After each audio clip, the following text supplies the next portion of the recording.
저기요. 사람이 쓰러져 있는데 그냥 지나가면 어떡해요? 폭설이 쏟아지던 자정, 골목 계단 아래에 휠체어가 뒤집혀 있었습니다. 흰 머리카락이 핏빛 눈 위에 널브러져 있었고 노부인의 입술은 시퍼렇게 질려 있었죠. 행인들은 발걸음을 멈췄다가 고개를 돌렸습니다. 저는 택시에서 뛰어내려 담요를 덮어드리고 새벽 국밥집까지 모셨습니다. 노부인은 국밥 한 숟갈을 떠먹더니 갑자기 숟가락을 놓고 흐느꼈죠. 다음 날 아침 학교 정문 앞에 검은 벤츠 수십 대가 줄줄이 들어오며 난리가 났습니다. 그제야 알았습니다. 눈밭에 버려진 그분이 대한민국 재계서열 10손가락 안에 드는 한진그룹 회장님이라는 걸요. 그런데 이상했습니다. 휠체어 바퀴 자국이 왜 계단 쪽으로 꺾여 있었을까요? 누군가 이분을 일부러 민 걸까요? 영상이 시작되기 전 구독과 좋아요 부탁드립니다. 시청하고 계신 지역을 댓글로 남겨주시면 그 소중한 공간에 행복이 가득하기를 기원하겠습니다. 그날 밤 서울에는 10년 만에 폭설이 내렸습니다. 지호는 택시 핸들을 꽉 쥔 채 앞유리 너머로 쏟아지는 눈발을 바라보았습니다. 와이퍼가 쉴 새 없이 움직였지만 눈은 닦이는 것보다 더 빠르게 쌓여갔죠. 라디오에서는 기상특보가 연신 흘러나왔고 콜앱에는 1시간째 새로운 호출이 뜨지 않았습니다. 밤 11시가 넘어가고 있었습니다. 지호는 오늘 하루 벌어들인 금액을 머릿속으로 계산했습니다. 플랫폼 수수료를 빼고 기름값을 빼고 보험료 할부금을 빼면 남는 건 겨우 3만 원 남짓이었죠. 여동생의 다음 검사비가 이번 주 금요일까지라는 사실이 가슴을 짓눌렀습니다. 그때 앱에서 알림음이 울렸습니다. 지호는 반사적으로 화면을 확인했습니다. 목적지는 외진 주택가. 이 눈 속에서 그곳까지 가려면 최소 40분은 걸릴 터였습니다. 잠시 망설이다가 수락 버튼을 눌렀습니다. 오늘의 마지막 콜이라고 생각하기로 했죠.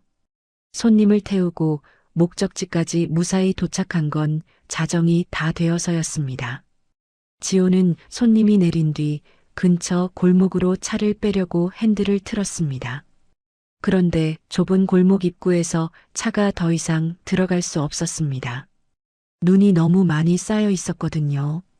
지호는 한숨을 쉬며 차에서 내렸습니다. 일단 상황을 확인해야 했습니다. 차가운 공기가 폐를 찔렀고 발목까지 빠지는 눈이 운동화 안으로 스며들었습니다. 그때였습니다. 골목 계단 아래쪽에서 희미한 신음소리가 들려왔습니다. 지호는 발걸음을 멈추고 귀를 기울였습니다. 바람소리인가 싶었지만 분명히 사람의 목소리였습니다. 낮고 떨리는 누군가 고통스러워하는 소리였죠. 지호는 조심스럽게 계단 쪽으로 다가갔습니다. 가로등 불빛이 눈 위에 희미하게 비치고 있었고 그 빛 아래로 무언가가 보였습니다. 휠체어였습니다. 그리고 그 옆에 눈 속에 쓰러진 사람이 있었습니다. 지호의 심장이 빠르게 뛰기 시작했습니다. 계단을 내려가기 전에 지호는 무의식적으로 눈 위의 흔적을 살폈습니다. 휠체어 바퀴 자국이 계단 위에서부터 이어져 있었는데 이상한 점이 있었습니다. 바퀴 자국이 중간에서 갑자기 멈춰 있었고 옆으로 살짝 꺾여 있었죠. 마치 누군가 휠체어의 방향을 강제로 틀어버린 것처럼 보였습니다. 지호는 이를 악물었습니다. 생각은 나중으로 미뤘습니다. 지금은 일단 저 사람부터 확인해야 했습니다. 계단을 내려가 가까이 다가가니 쓰러진 사람은 노부인이었습니다. 흰 머리카락이 눈 위에 흩어져 있었고 한쪽 팔이 부자연스러운 각도로 꺾여 있었습니다. 입술은 파랗게 질려 있었고 온몸이 덜덜 떨리고 있었죠. 숨소리가 거칠고 가팠습니다. 저체온증이 시작된 것 같았습니다. 지호는 급히 주위를 둘러보았습니다.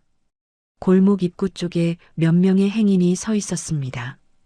그들도 이 상황을 본 것 같았지만 아무도 다가오지 않았습니다. 저기요. 도와주세요. 지호가 소리쳤습니다. 하지만 행인들은 서로 눈치만 볼 뿐 움직이지 않았습니다. 냄새 좀 봐. 혹시 노숙자 아니야? 누군가 작게 중얼거리는 소리가 들렸습니다. 괜히 손 뗐다가 도둑 누명 쓰면 어쩌려고. 도와주면 병원비는 누가 내요? 지호는 그 말들을 듣고 순간 온몸이 굳었습니다. 분노가 치밀어 올랐지만 지금은 화낼 시간이 없었습니다. 사람이 죽어가고 있었으니까요. 지호는 뒤도 돌아보지 않고 택시로 뛰어갔습니다. 트렁크를 열어 비상용 담요와 장갑, 핫팩을 꺼냈습니다. 택시기사 생활을 하면서 만일의 상황에 대비해 챙겨둔 것들이었죠. 이런 날이 올 줄은 몰랐습니다. 다시 계단 아래로 내려온 지호는 노부인에게 담요를 덮어주었습니다. 핫팩을 주머니에서 꺼내 손으로 비벼 활성화시킨 뒤 노부인의 손에 쥐어주었습니다. 장갑을 벗어 노부인의 차가운 손을 감싸 쥐었습니다. 할머니, 정신 차리셔야 해요. 제 목소리 들리세요? 노부인의 눈꺼풀이 파르르 떨렸습니다. 초점 없는 눈이 지호를 향했습니다. 누가 뒤에서 노부인이 입을 열었습니다. 하지만 말이 끝나기 전에 기침이 터져 나왔습니다. 심한 기침에 온몸이 흔들렸고 지호는 노부인의 등을 조심스럽게 받쳐주었습니다. 지호는 노부인이 한 말을 머릿속에 새겼습니다. 누가 뒤에서. 그 말의 의미가 무엇인지 지금은 알 수 없었지만 분명 중요한 말이었습니다. 지호는 주머니에서 휴대폰을 꺼내 119를 누르려고 했습니다. 안 돼요. 노부인이 갑자기 지호의 손목을 붙잡았습니다. 차갑고 마른 손이었지만 힘은 놀라울 정도로 강했습니다. 병원은 안 돼요. 지호는 당황했습니다. 할머니, 지금 상태가 위험해요. 팔도 다치신 것 같고요. 안 된다니까요. 노부인의 목소리에는 단호함이 담겨 있었습니다. 이유를 묻고 싶었지만 노부인은 더 이상 말하지 않았습니다. 그저 고개를 천천히 저을 뿐이었죠. 그때였습니다. 골목 끝에서 발소리가 들렸습니다. 누군가 급히 돌아서 사라지는 소리였습니다. 지호는 고개를 돌려 그쪽을 바라보았지만 이미 아무것도 보이지 않았습니다. 눈발 사이로 그림자 하나가 스쳐 지나간 것 같기도 했지만 확신할 수는 없었습니다. 지호는 눈을 가늘게 뜨고 주변을 살폈습니다. 골목 입구의 편의점에 CCTV가 하나 보였습니다. 아파트 입구에도 하나, 가로등 기둥에도 작은 카메라가 달려 있었습니다. 지호는 그 위치들을 머릿속에 저장했습니다. 기록이 남는다. 지호는 속으로 그렇게 생각했습니다. 무슨 일이 있었는지는 모르지만 누군가 이 노부인을 이렇게 만들었다면 그 증거가 어딘가에 남아있을 것이었습니다. 지호는 다시 노부인에게 시선을 돌렸습니다. 그때 휠체어 손잡이에서 무언가가 눈에 들어왔습니다. 고급 가죽 장갑의 자국이었습니다. 노부인의 옷차림은 초라했지만 그 장갑 자국은 분명 비싼 것이었습니다. 누군가 다른 사람이 이 휠체어를 밀었다는 뜻이었죠. 지호는 노부인의 소지품을 확인해 보았습니다. 주머니에는 아무것도 없었습니다. 지갑도 휴대폰도 신분증도 없었습니다. 이상했습니다. 이렇게 추운 밤에 아무것도 없이 휠체어를 타고 나올 리가 없었으니까요. 할머니, 일단 제 차로 가시죠. 여기 있으면 위험해요. 지호가 조심스럽게 말했습니다. 노부인은 한참을 지호의 얼굴을 바라보았습니다. 무언가를 찾는 듯한 눈빛이었습니다. 그리고 천천히 고개를 끄덕였습니다. 지호는 노부인을 부축해 일으켜 세우려고 했습니다. 노부인의 몸이 가벼웠습니다. 너무 가벼워서 마음이 아팠습니다. 지호가 노부인의 팔을 자신의 어깨에 둘러 천천히 계단을 오르기 시작했습니다. 그 순간이었습니다. 노부인이 지호의 손목을 붙잡았습니다. 아까보다 더 세게, 간절하게. 지호야. 노부인이 작게 중얼거렸습니다. 지호는 움찔했습니다. 자신의 이름이 분명히 들렸습니다. 하지만 노부인의 눈은 여전히 초점이 흐려져 있었습니다. 헛소리일까요? 아니면 누군가를 부르는 것일까요? 지호는 대답하지 않았습니다. 대신 노부인을 더 꼭 부축한 채 천천히 택시 쪽으로 걸어갔습니다. 눈은 여전히 내리고 있었습니다. 골목은 고요했습니다. 하지만 지호는 알 수 없는 불안감을 떨칠 수가 없었습니다. 누군가 어둠 속에서 이 상황을 지켜보고 있는 것 같은 느낌이었죠. 지호는 뒤를 돌아보지 않았습니다. 지금은 이 노부인을 안전한 곳으로 데려가는 것이 먼저였습니다. 하지만 이 밤이, 이 만남이 자신의 모든 것을 바꿔놓게 될 거라는 사실은 아직 알지 못했습니다. 택시 안은 히터를 최대로 틀어도 쉽게 따뜻해지지 않았습니다. 지호는 운전석에서 백미러를 통해 뒷좌석을 살폈습니다.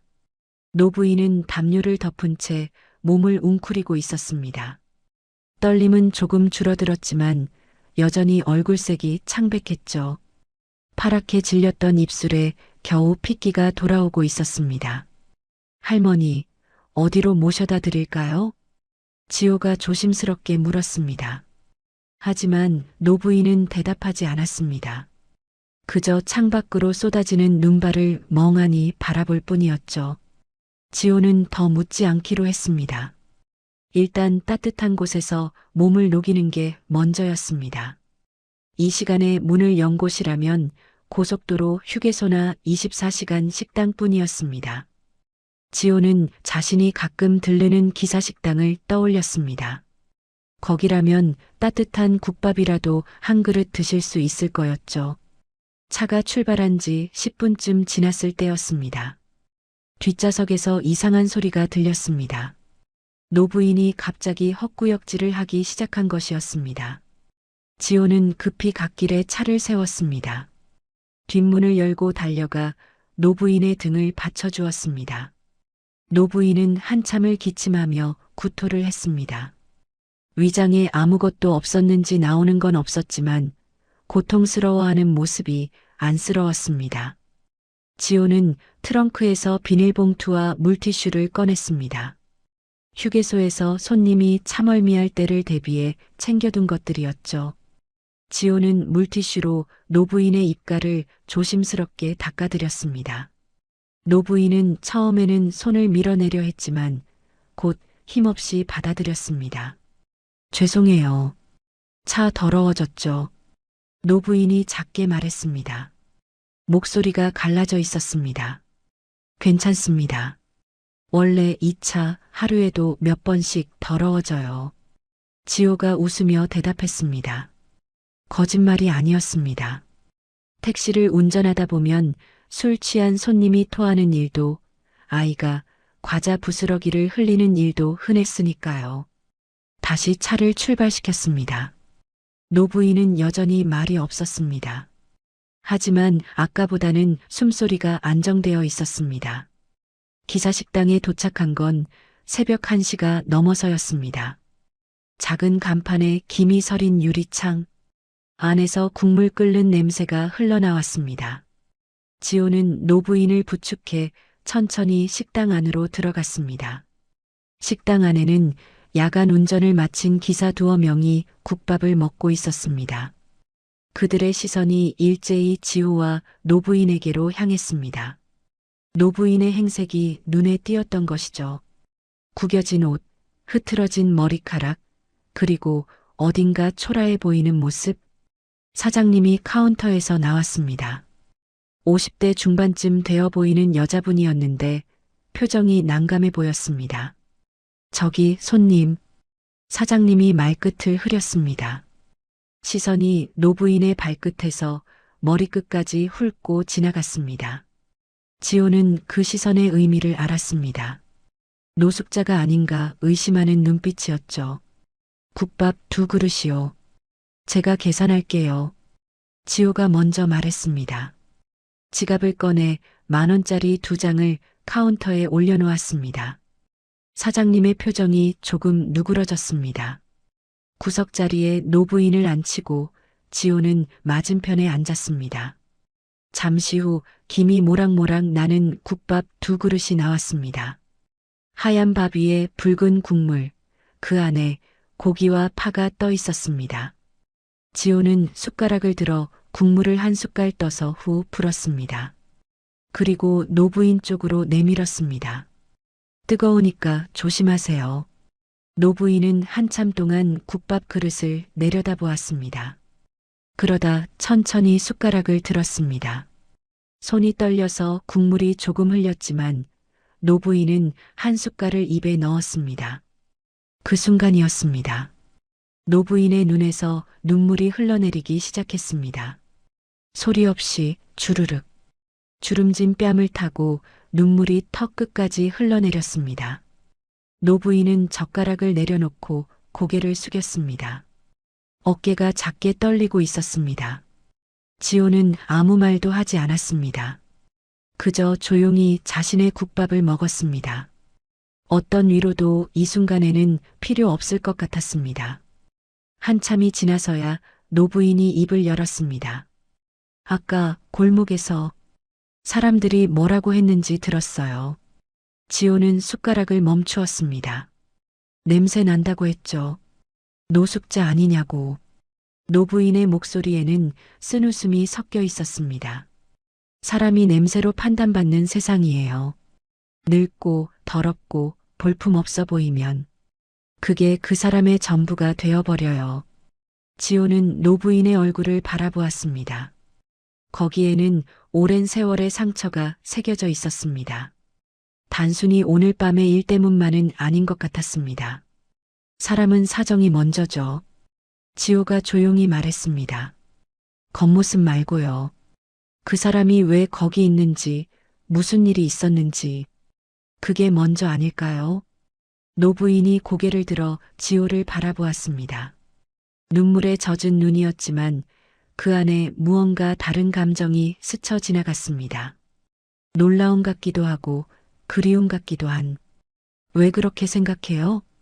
저도 사정이 있는 사람이니까요. 지호는 국밥 국물을 한 숟갈 더 떠먹으며 말을 이었습니다. 여동생이 아파요. 병원비가 많이 들어요. 그래서 학교 다니면서 택시 운전을 하죠. 낮에는 수업 듣고 밤에는 운전하고 잠은 4시간도 못 자는 날이 많아요. 지호는 담담하게 말했습니다. 불쌍해 보이려고 하는 말이 아니었습니다. 그저 사실을 말한 것뿐이었죠. 약값이 한 달에 30만 원쯤 나와요. 검사비는 또 따르고요. 플랫폼 수수료 떼고 기름값 빼고 보험료 내고 나면 남는 게 별로 없어요. 그래도 해야죠. 동생밖에 없으니까요. 노부인은 지호의 말을 가만히 듣고 있었습니다. 국밥은 반쯤 남아 있었지만 더 이상 먹지 않았습니다. 나도요. 노부인이 천천히 말했습니다. 가족을 잃었어요. 아주 오래전에. 지호는 숟가락을 내려놓았습니다. 남편도 아들도 다 먼저 갔어요. 며느리는 손주와 함께 사고로. 노부인의 목소리가 떨렸습니다. 오래된 상처를 건드리는 것 같았습니다. 집이 커요. 아주 커요. 그런데 혼자 있으면 감옥 같아요. 벽만 보이고 소리만 울리고 사람은 없고. 지호는 아무 말도 하지 못했습니다. 무슨 말을 해야 할지 몰랐습니다. 그때 식당 한쪽에 걸린 TV에서 뉴스가 흘러나왔습니다. 지호는 무심코 화면을 바라보았습니다. 화면 아래 자막이 지나가고 있었습니다. 대형 그룹 주주총회 임박, 경영권 분쟁 가능성. 순간 노부인의 시선이 흔들렸습니다. TV 화면을 바라보는 눈빛이 예사롭지 않았습니다. 하지만 금방 고개를 돌렸습니다. 마치 보지 않으려는 것처럼. 지호는 그 반응을 놓치지 않았습니다. 하지만 묻지는 않았습니다. 대신 다른 것이 눈에 들어왔습니다. 노부인이 국밥을 먹으려고 손을 뻗을 때 소매가 살짝 올라갔습니다. 그 아래로 손등에 멍이 보였습니다. 퍼렇게 든 멍이었는데 모양이 이상했습니다. 넘어지면서 생긴 멍이라면 여러 군데에 흩어져 있어야 했습니다. 하지만 이 멍은 손등 한 곳에 집중되어 있었습니다. 마치 누군가 손목을 세게 잡아당긴 것처럼요. 지호는 입술을 꽉 깨물었습니다. 물어보고 싶었지만 참았습니다. 아직은 아니었습니다. 할머니, 이제 집에 가셔야 해요. 주소 알려주시면 모셔다 드릴게요. 노부인은 고개를 저었습니다. 오늘은 안 돼요. 주소는 말 못해요. 왜요? 노부인은 대답하지 않았습니다. 대신 창밖을 바라보았습니다. 강변 쪽으로만 가줘요. 거기서 내릴게요. 지호는 난감했습니다. 이 시간에 이 눈 속에서 강변에 내려드릴 수는 없었습니다. 할머니, 그건 안 됩니다. 위험해요. 괜찮아요. 내가 알아서 할게요. 노부인의 목소리에는 완강함이 있었습니다. 더 이상 밀어붙이기 어려웠습니다. 지호는 잠시 생각했습니다. 그리고 결심했습니다. 알겠습니다. 그럼 강변 근처 찜질방으로 모셔다 드릴게요. 거기서 하룻밤 쉬시고요. 내일 날이 밝으면 가시는 게 어때요? 노부인은 지호를 물끄러미 바라보았습니다. 왜 이렇게까지 해요? 나한테. 그냥요. 그게 맞는 것 같아서요. 지호는 계산을 하고 식당을 나섰습니다. 택시에 노부인을 태우기 전에 지호는 한 가지 일을 했습니다. 앱을 열어 오늘 밤의 운행 기록을 따로 저장한 것이었죠. 그리고 미터기를 껐습니다. 이 이후의 운행은 기록에 남기지 않기로 했습니다. 왜 그랬는지는 자신도 몰랐습니다. 그저 직감이었습니다. 이 노부인에게 무슨 일이 있는지 모르지만 함부로 기록을 남기면 안 될 것 같았습니다. 차가 출발했습니다. 눈은 여전히 내리고 있었습니다. 지호는 백미러로 뒷좌석을 살폈습니다. 노부인은 창밖을 바라보고 있었습니다. 그 옆모습이 왠지 쓸쓸해 보였습니다. 그때였습니다. 백미러에 뭔가가 보였습니다. 뒤에서 따라오는 차가 있었습니다. 검은색 승용차였는데 아까 식당 앞에 주차되어 있던 차 같았습니다. 지호는 일부러 골목길로 방향을 틀었습니다. 뒤따라오던 차도 같은 방향으로 틀었습니다. 우연이라고 하기엔 너무 정확했습니다. 지호는 아무 말도 하지 않았습니다. 노부인을 불안하게 만들고 싶지 않았습니다. 대신 골목을 몇 번 더 돌아 따돌린 뒤에야 큰 길로 나왔습니다. 뒤따라오던 차는 보이지 않았습니다. 하지만 지호의 마음은 무거웠습니다. 누군가 이 노부인을 찾고 있었습니다. 그리고 그게 좋은 의도가 아니라는 건 아까 골목에서 본 휠체어 자국과 손등의 멍이 증명하고 있었습니다. 강변 근처 찜질방 앞에서 노부인을 내려드렸습니다.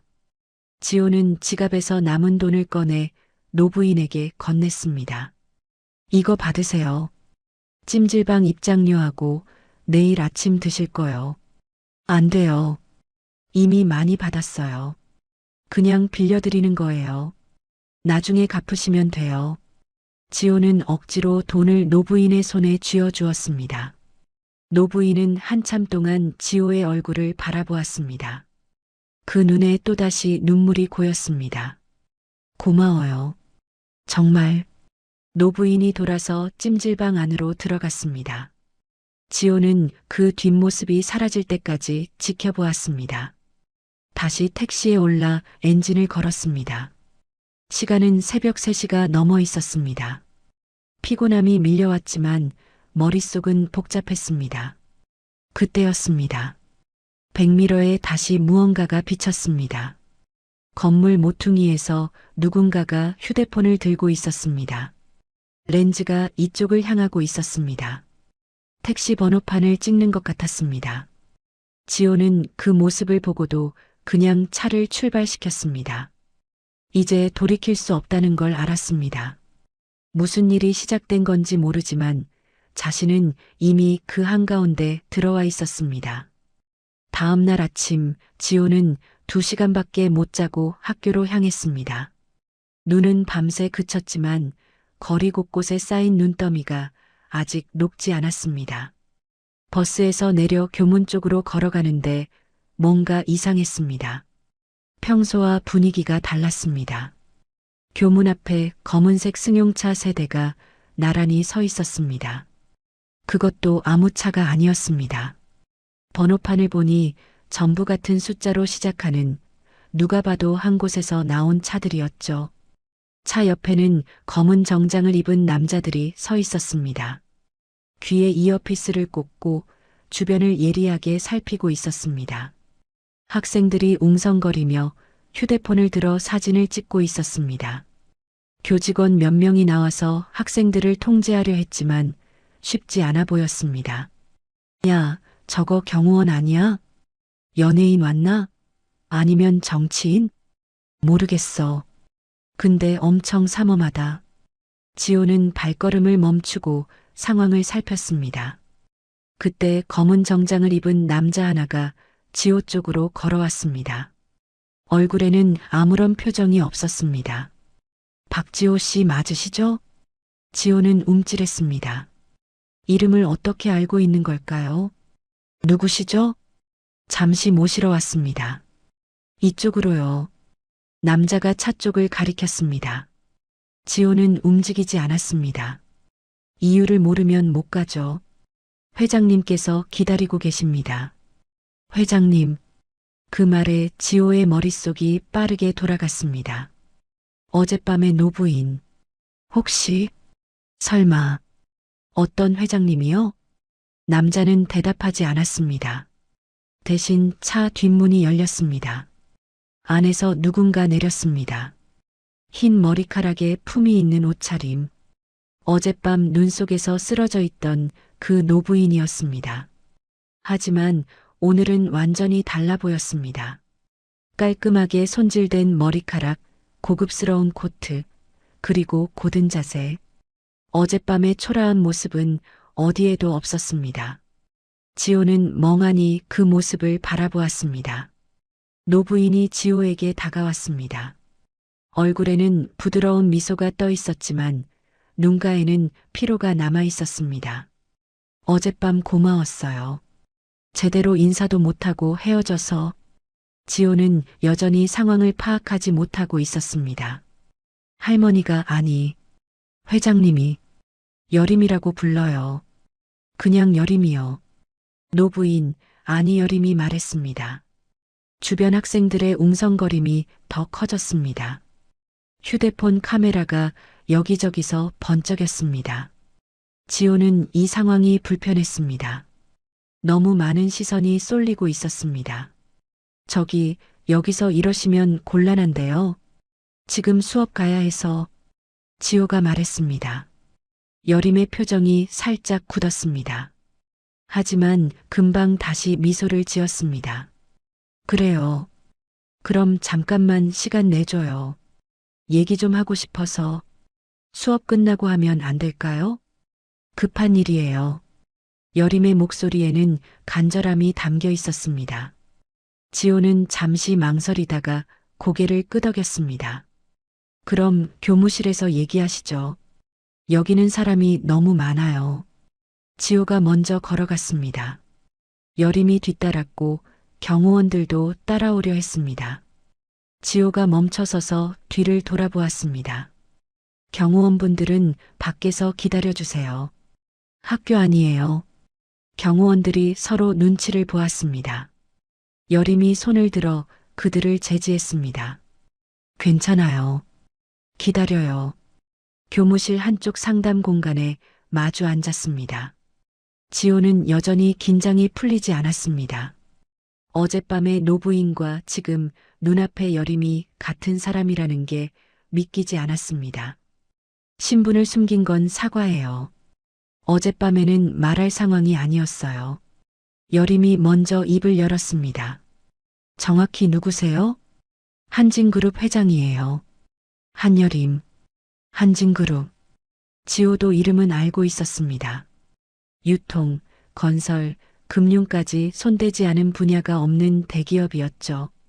그 그룹의 회장이 어젯밤 눈 속에서 쓰러져 있었다는 게 믿기지 않았습니다. 왜 그런 데 계셨어요? 경호원도 없이. 여림의 표정이 어두워졌습니다. 복잡해요. 지금은 말하기 어려워요. 지호는 더 묻지 않았습니다. 대신 다른 질문을 했습니다. 어젯밤 계단에서요. 누가 밀었어요? 여림의 눈이 흔들렸습니다. 손이 무릎 위에서 살짝 떨렸습니다. 하지만 대답하지 않았습니다. 할머니가 누가 뒤에서라고 말씀하셨잖아요.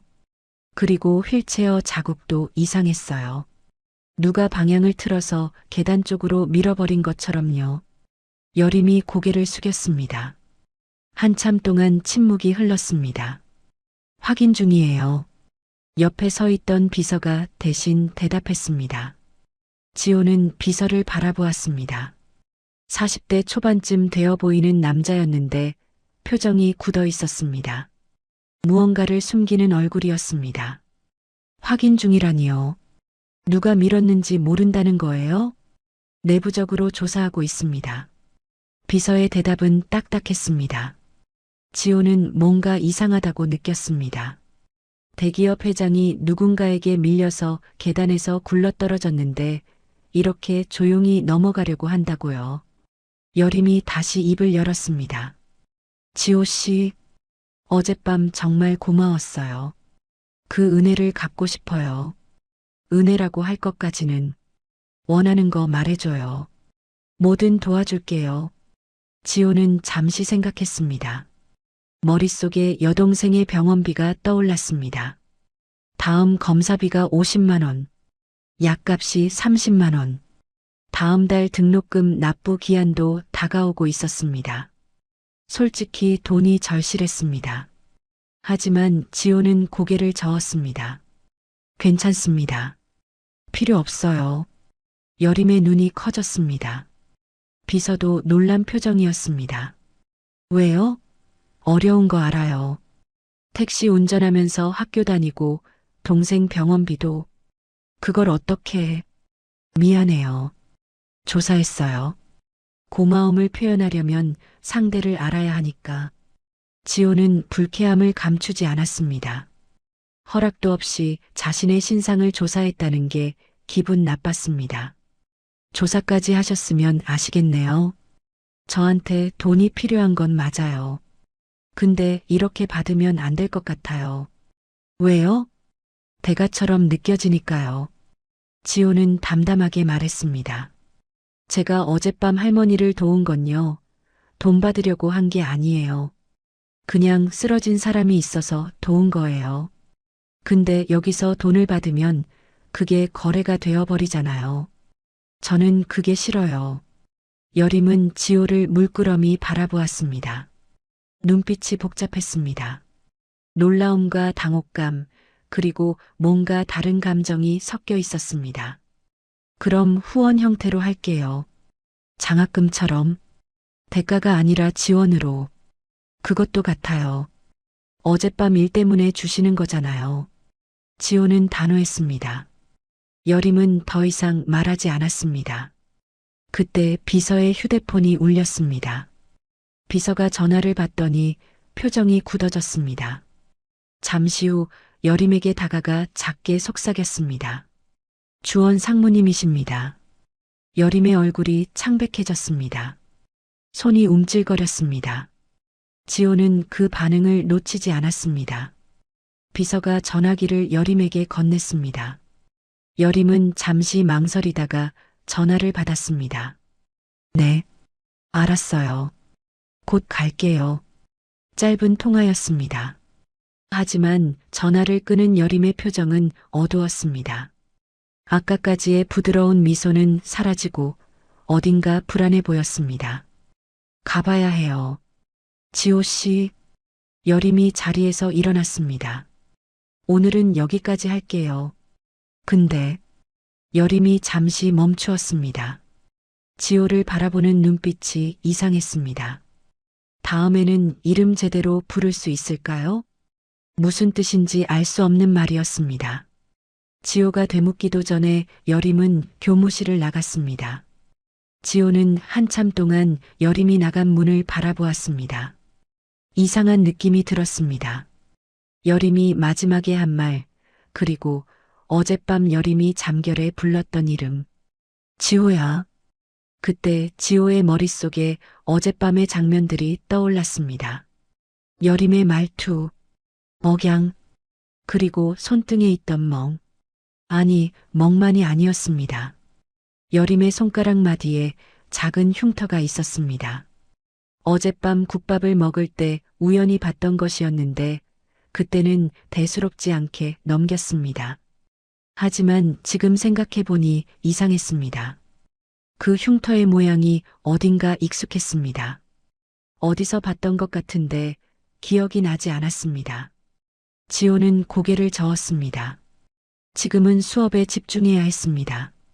이미 첫 번째 수업은 늦어버렸습니다. 교실로 향하는 복도에서 학생들의 시선이 느껴졌습니다. 웅성거리는 소리가 들렸습니다. 야, 아까 그 재벌 회장이 지호 찾아온 거래. 뭐야? 무슨 사이야? 모르지.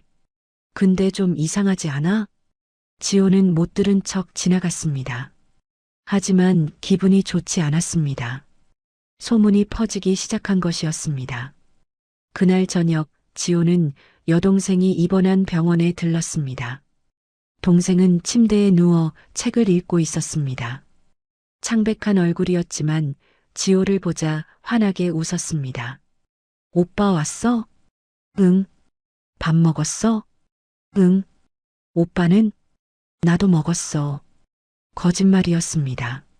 아침부터 아무것도 먹지 못했습니다. 하지만 동생 앞에서는 괜찮은 척해야 했습니다. 병원을 나와 택시를 몰고 집으로 향했습니다. 그때 휴대폰에 메시지가 왔습니다.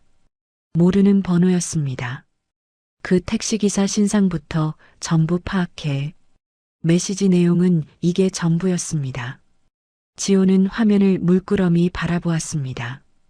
이게 대체 무슨 뜻일까요? 그리고 왜 이 메시지가 자신에게 온 걸까요? 잘못 전송된 것 같았습니다. 하지만 지호는 불안함을 떨칠 수 없었습니다. 그 택시기사라는 게 자신을 말하는 것 같았기 때문입니다. 지호는 메시지를 캡처해서 저장했습니다. 그리고 차를 출발시켰습니다. 무언가 큰일이 다가오고 있다는 느낌이 들었습니다.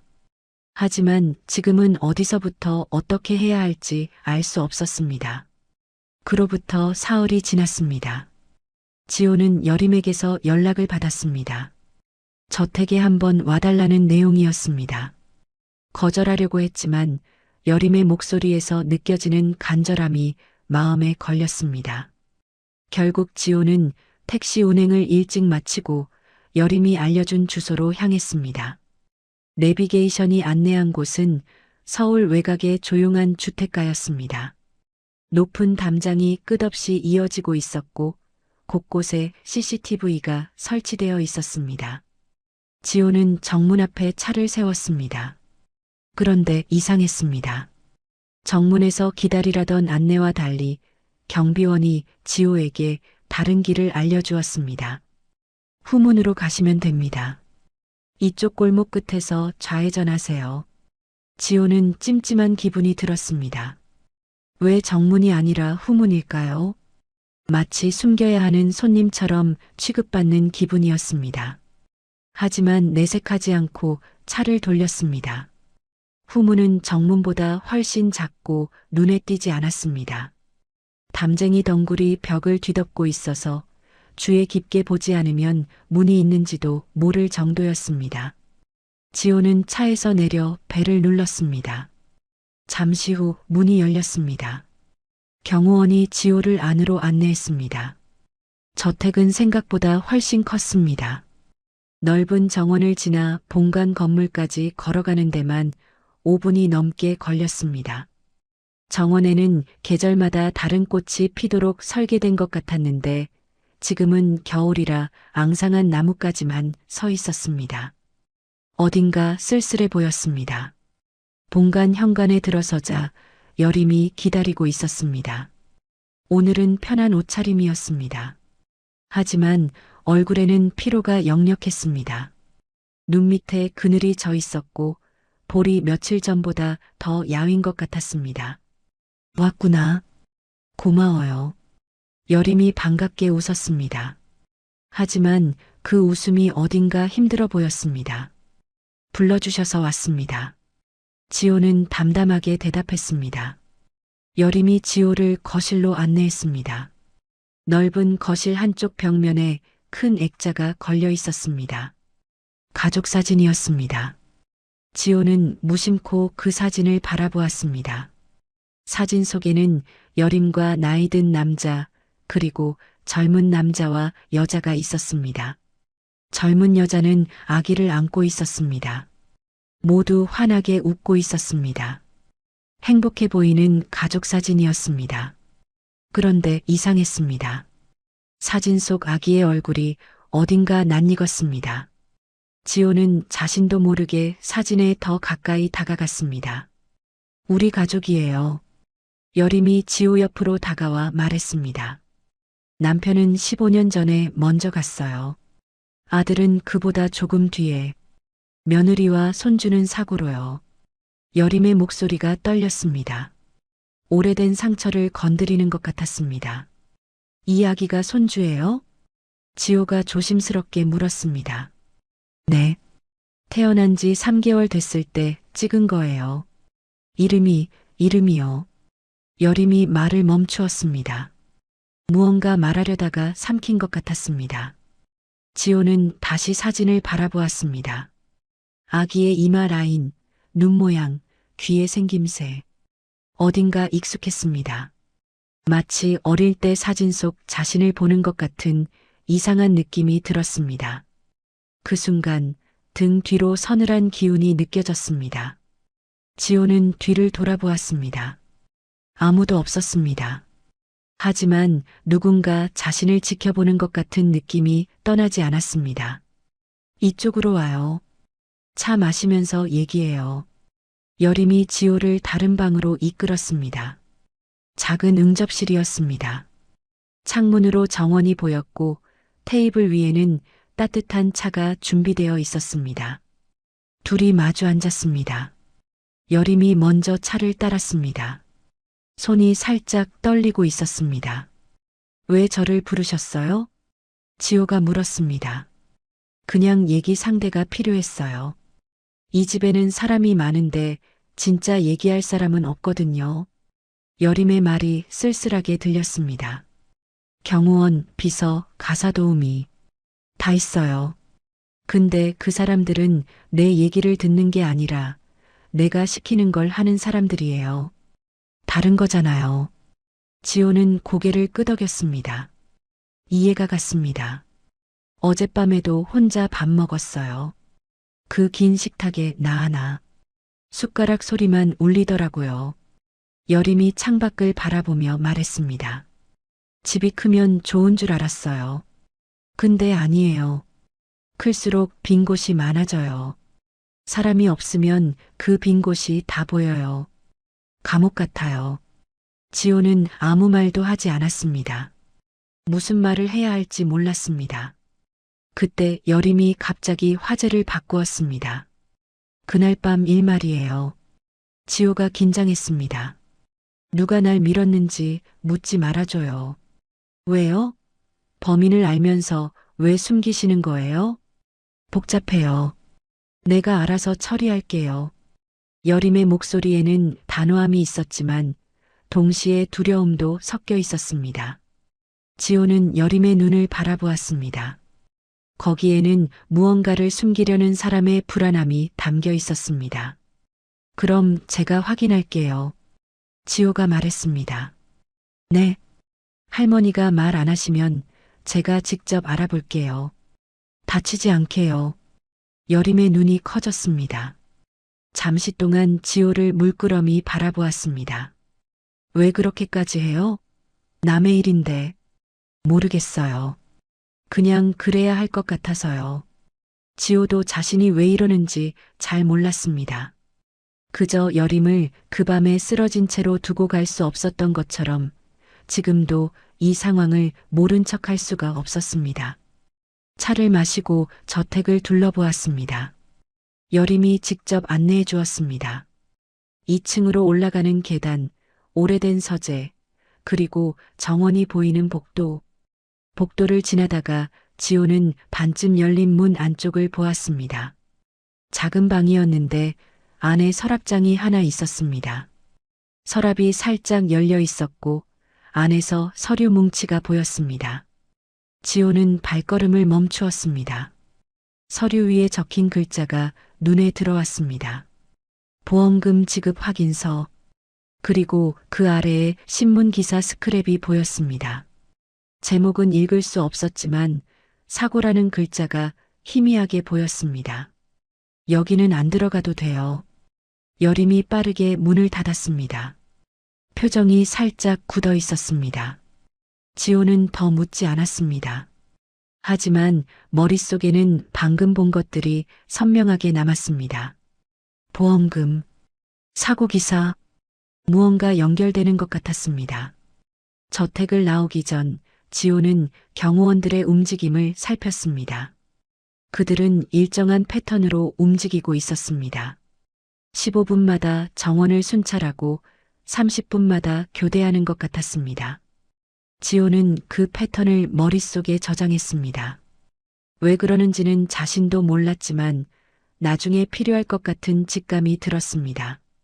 후문을 나와 택시에 올랐습니다. 시동을 걸려는데 휴대폰이 울렸습니다.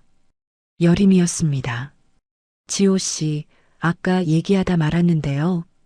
네. 내 손주 이름이요. 지호였어요. 지호는 손이 굳었습니다. 심장이 쿵 하고 내려앉는 것 같았습니다. 네. 손주 이름이 박지호. 지호 씨와 같아요. 신기하죠? 여림의 목소리는 담담했습니다. 하지만 그 안에 무언가 다른 감정이 숨어 있는 것 같았습니다. 그래서 처음에 이름 듣고 깜짝 놀랐어요. 세상에 이런 우연도 있구나 싶어서. 지호는 대답하지 못했습니다. 머릿속이 복잡해졌습니다. 그냥 그 얘기하고 싶었어요. 이상하게 생각하지 말아요. 전화가 끊어졌습니다. 지호는 한참 동안 휴대폰을 바라보았습니다. 같은 이름, 사진 속 아기의 낯익은 얼굴, 그리고 여림이 잠결에 불렀던 지호야라는 말. 모든 것이 우연이라고 하기에는 너무 많은 것들이 겹쳐 있었습니다. 지호는 고개를 저으며 시동을 걸었습니다.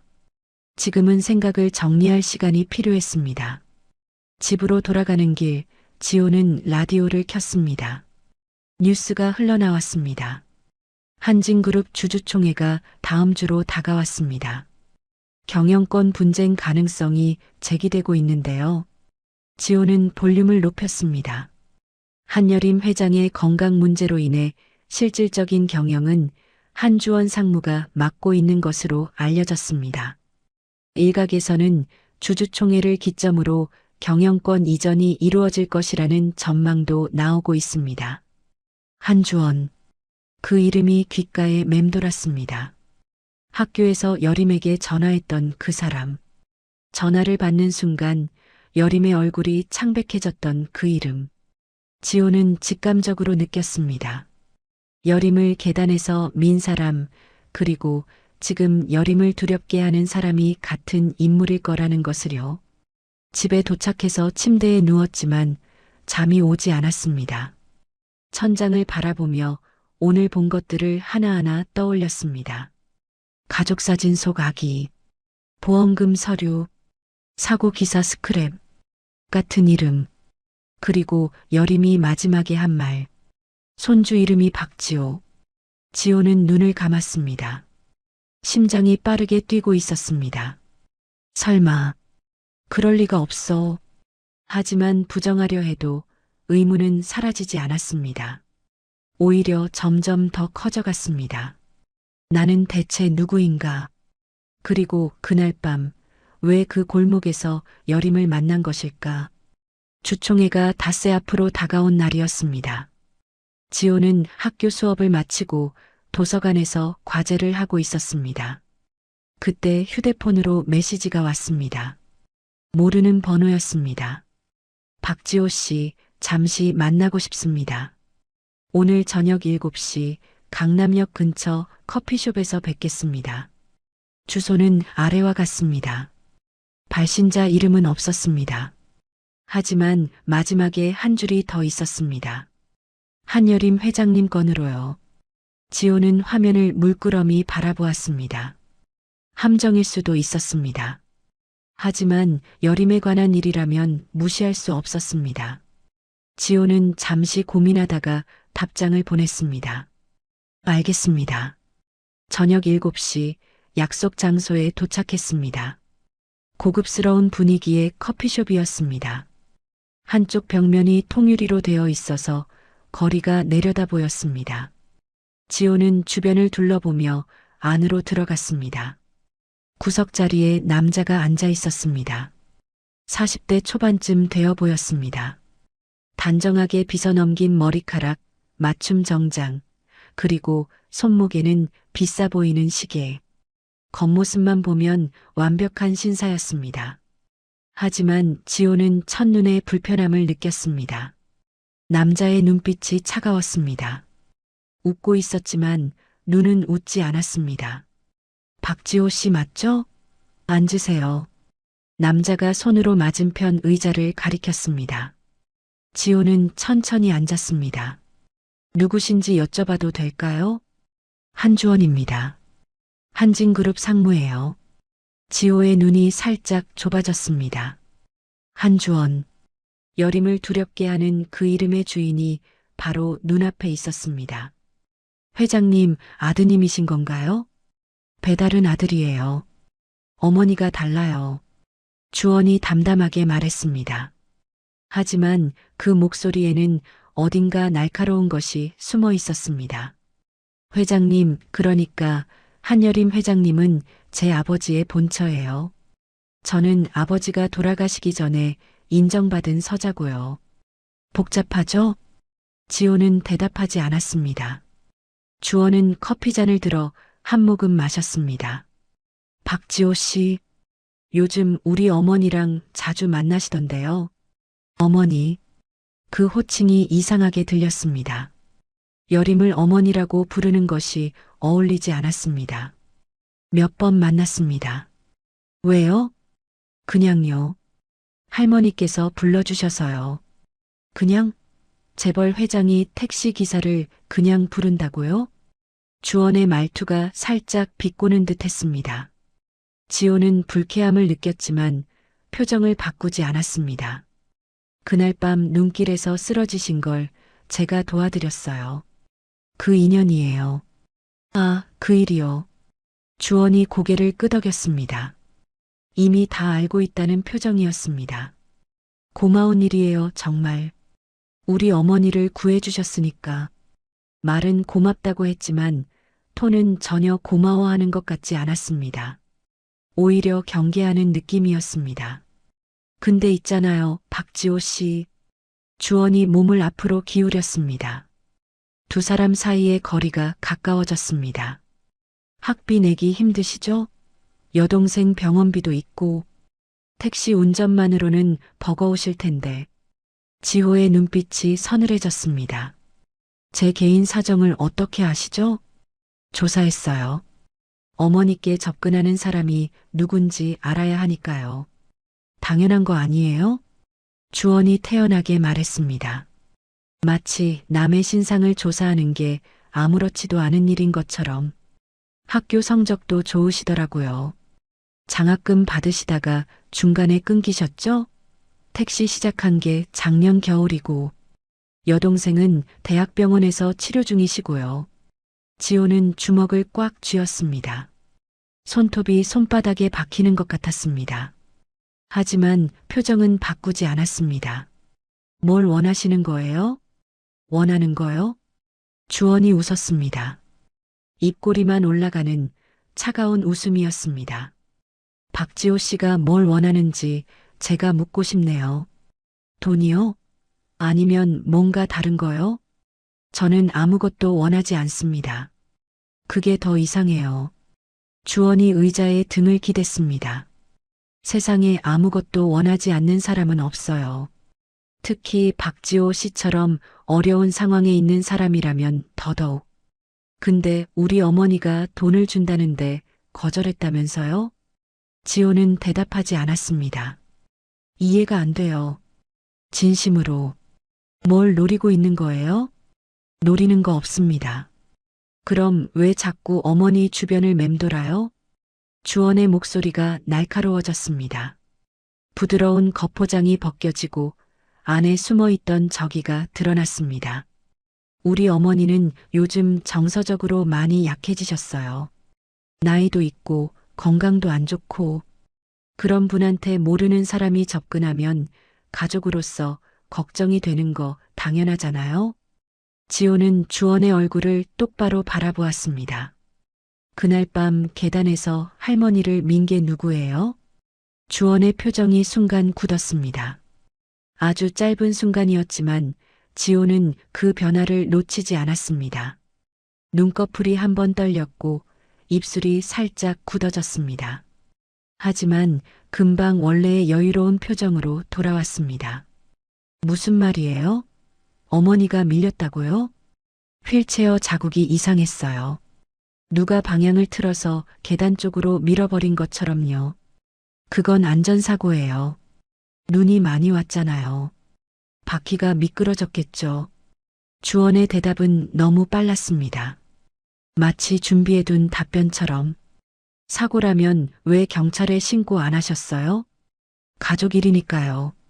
내부적으로 처리하는 게 맞죠. 지호는 주원의 눈을 바라보았습니다. 거기에는 아무런 동요도 없었습니다. 완벽하게 감정을 숨기고 있었습니다. 하지만 아까 순간적으로 굳었던 표정, 그리고 말할 때 살짝 빨라진 호흡.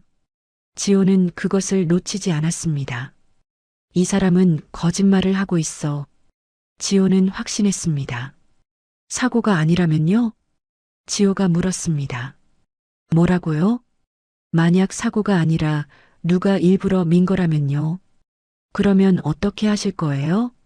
주원의 눈빛이 차가워졌습니다. 아까까지의 여유로운 미소가 완전히 사라졌습니다. 증거 있으면 말해보세요. 지금은 없어요. 그럼 함부로 말씀하시면 안 되죠. 명예훼손이에요. 주원이 자리에서 일어났습니다. 지갑에서 카드를 꺼내 테이블 위에 올려놓았습니다. 오늘 커피는 제가 살게요.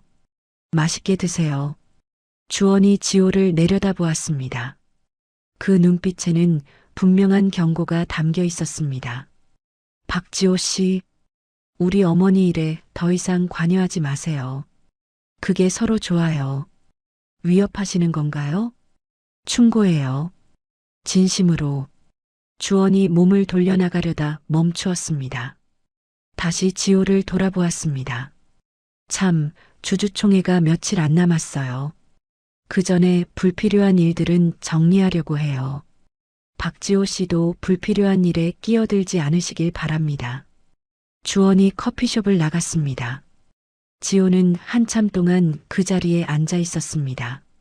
심장이 빠르게 뛰고 있었습니다. 분노와 불안이 뒤섞여 있었습니다. 불필요한 일들을 정리한다. 그 말이 귓가에 맴돌았습니다. 여림을 정리하겠다는 뜻일까요? 아니면 자신을 정리하겠다는 뜻일까요?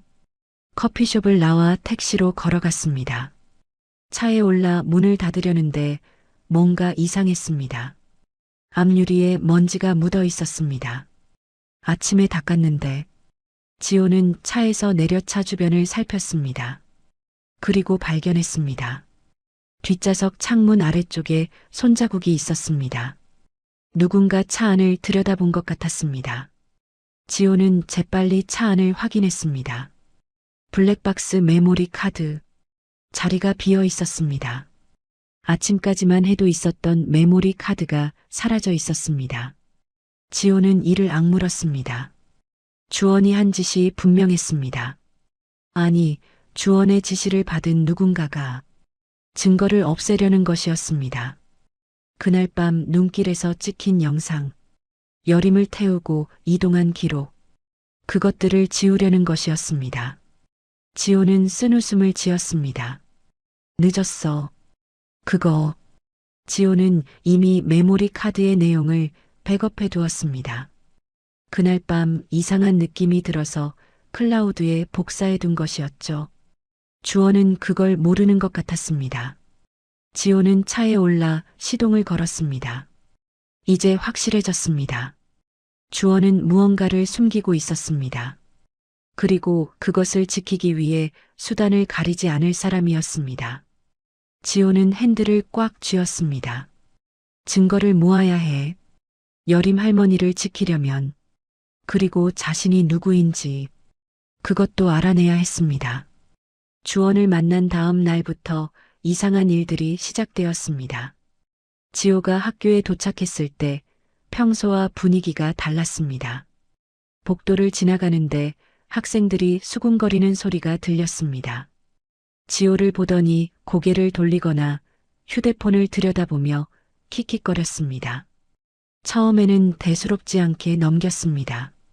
며칠 전 여림이 학교에 찾아왔던 일 때문이겠거니 생각했죠. 하지만 그게 아니었습니다. 점심시간에 학과 단톡방을 열어보고 지호는 얼굴이 굳었습니다. 누가 올린 글이 공유되어 있었습니다. 익명 커뮤니티에 올라온 글이었습니다. 택시기사가 재벌 할머니 꼬셨대. 밤에 모셔다 드리고 돈 뜯어내려고 한다던데. 그 아래에 댓글이 수십 개 달려 있었습니다. 진짜? 어느 학교야? 우리 학교래. 이름이 박지호라던데.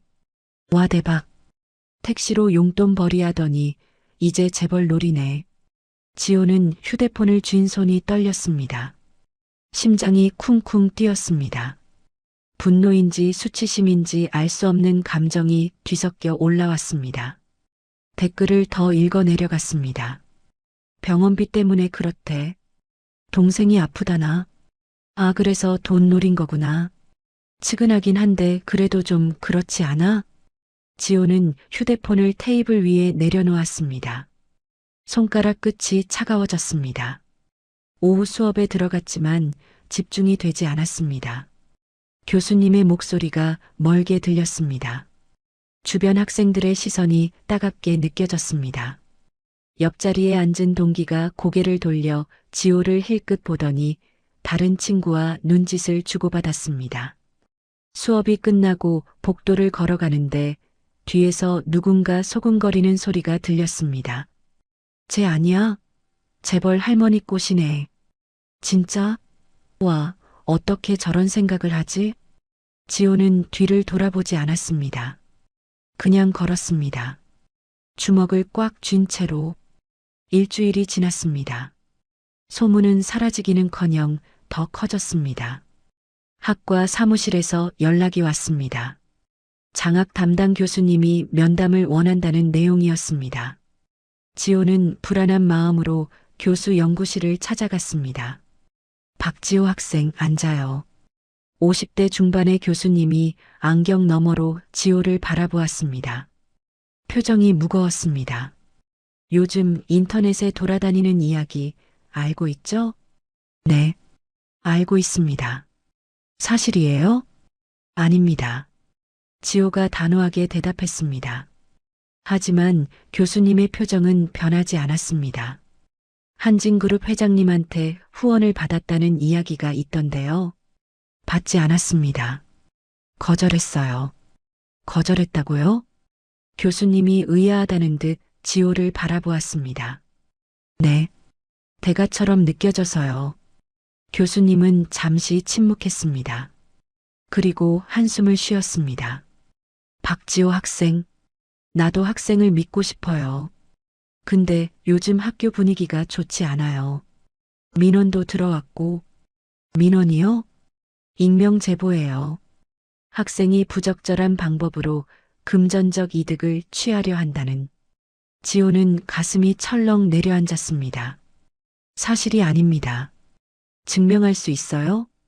지호는 대답하지 못했습니다. 없는 일을 어떻게 증명할 수 있을까요? 일단 상황을 지켜볼게요. 근데 당분간 조심해요. 학교 측에서도 주시하고 있으니까.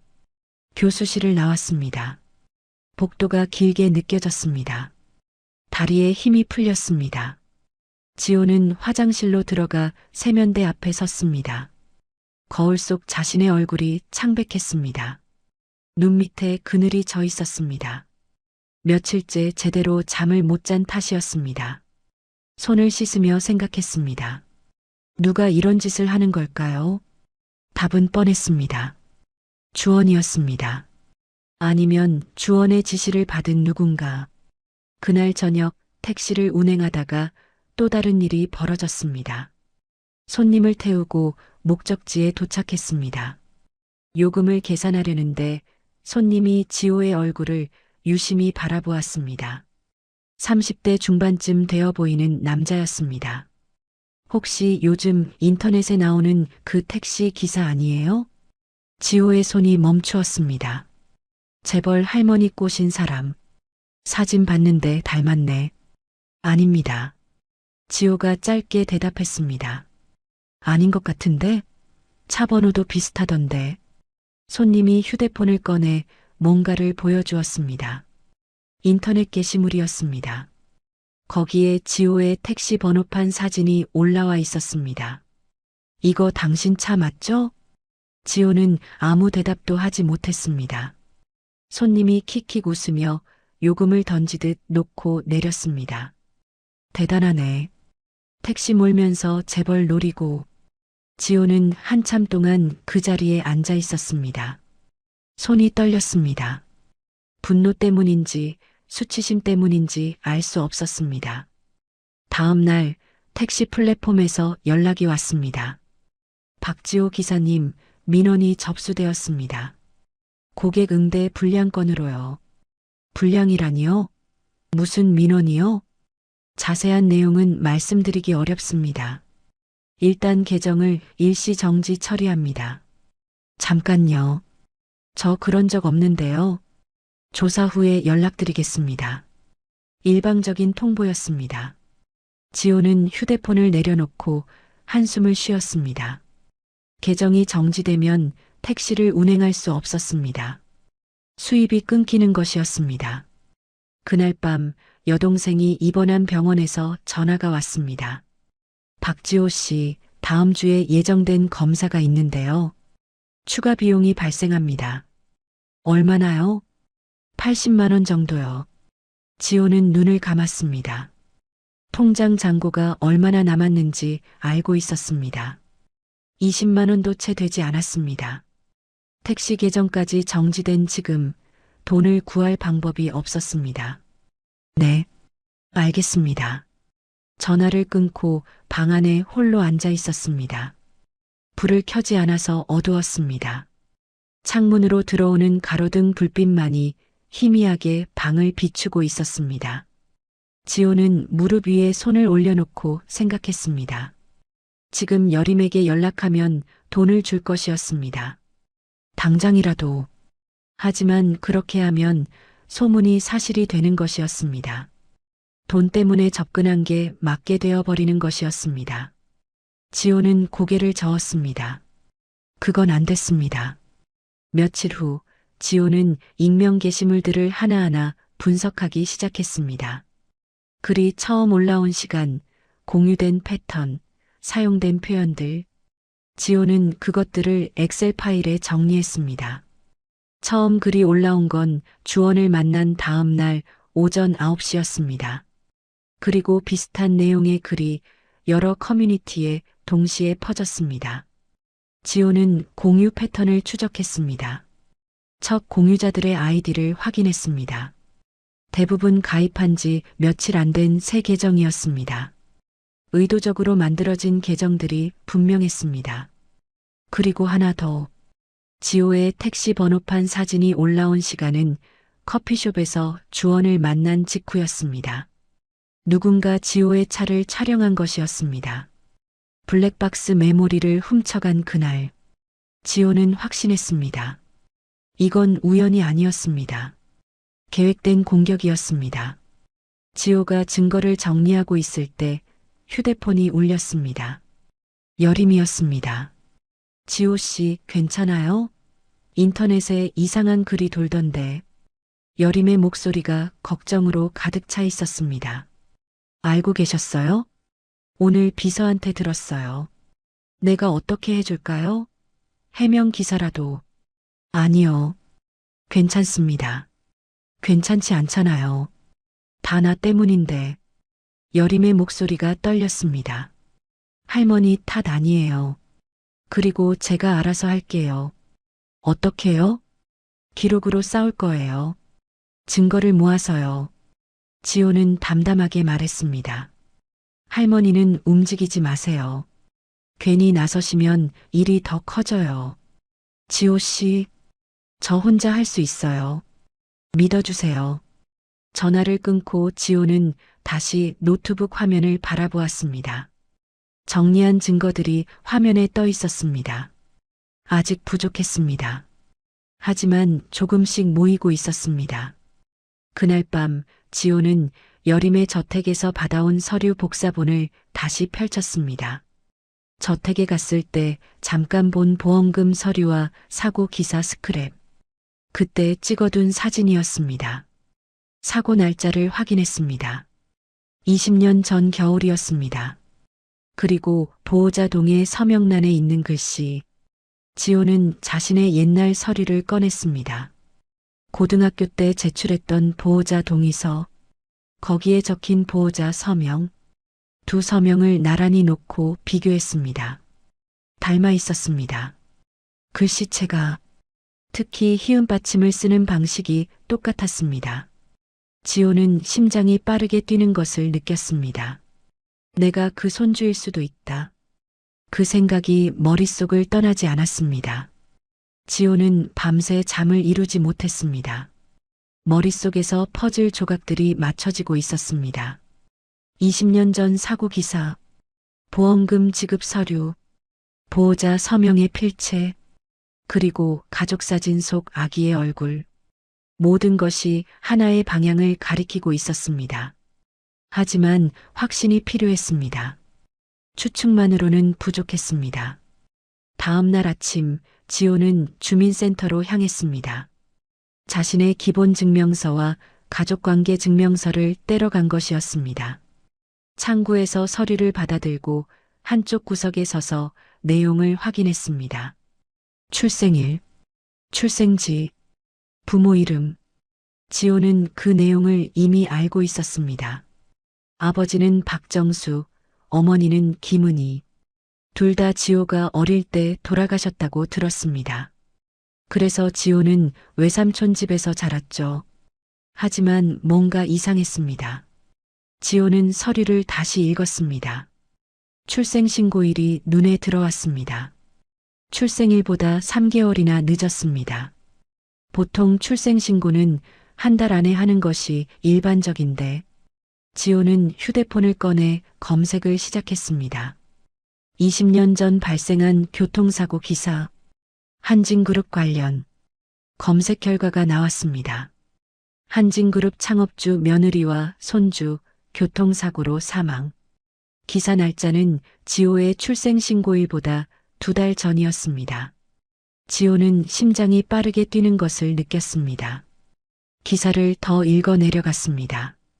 사고 당시 며느리는 현장에서 사망했고 생후 6개월이던 아이는 병원으로 이송되었으나 사흘 후 사망했다고 적혀 있었습니다.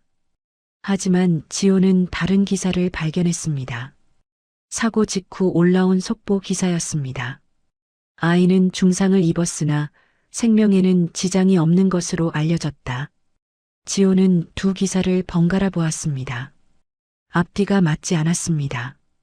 처음에는 생명에 지장이 없다고 했다가 사흘 후에 사망했다고 바뀐 것이었습니다. 누군가 정보를 조작한 것 같았습니다. 지호는 도서관으로 갔습니다. 오래된 신문 기사를 찾기 위해서였습니다. 마이크로필름을 뒤져 당시 신문들을 확인했습니다. 대부분의 신문이 같은 내용을 보도하고 있었습니다. 아이가 사망했다고.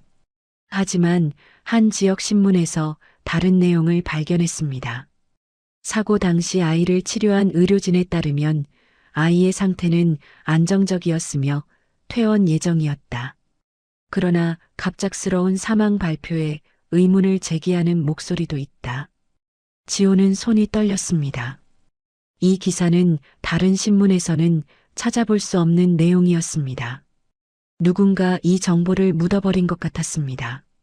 저녁이 되어 지호는 여림에게 연락했습니다. 할머니, 드릴 말씀이 있어요. 만나 뵐 수 있을까요? 여림의 목소리에 긴장이 묻어났습니다. 무슨 일이에요? 직접 만나서 드릴게요. 1시간 후 지호는 여림의 저택에 도착했습니다. 이번에는 정문으로 안내받았습니다. 여림이 직접 현관에서 기다리고 있었습니다. 응접실에 마주 앉았습니다. 여림의 얼굴에는 걱정이 가득했습니다. 무슨 일이에요? 얼굴이 안 좋아 보여요. 지호는 잠시 침묵했습니다.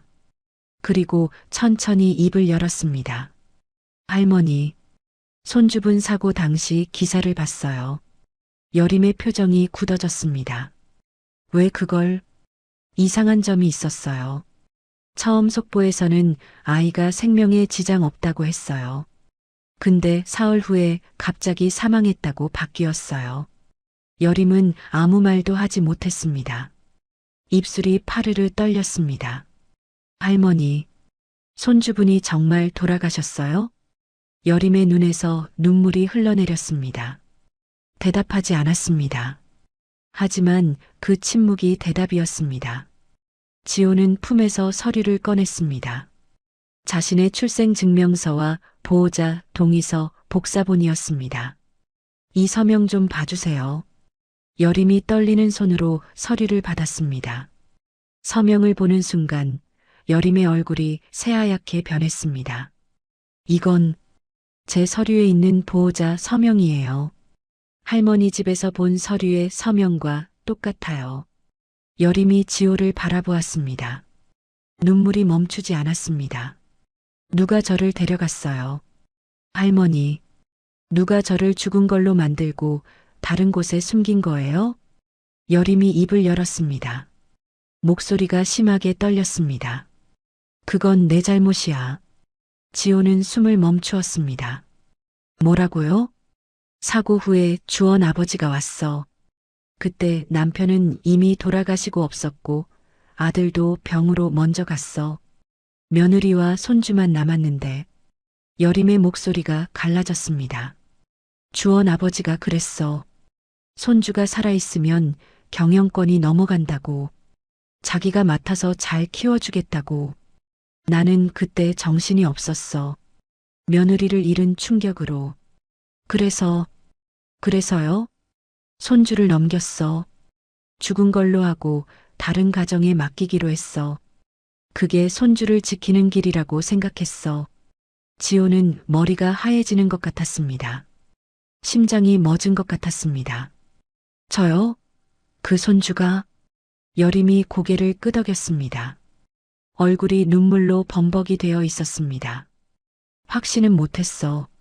하지만 그날 밤 눈길에서 널 보는 순간 느꼈어. 이름도 똑같고 얼굴도 닮았고 그리고 손에. 여림이 지호의 손을 잡았습니다. 지호의 새끼손가락 옆에 작은 점이 있었습니다. 우리 손주한테도 똑같은 점이 있었어. 여기에. 지호는 그 점을 내려다보았습니다. 태어날 때부터 있었던 점이었습니다.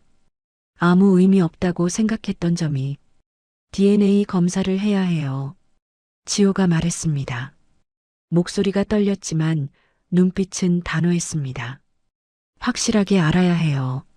추측으로는 안 돼요. 여림이 고개를 끄덕였습니다.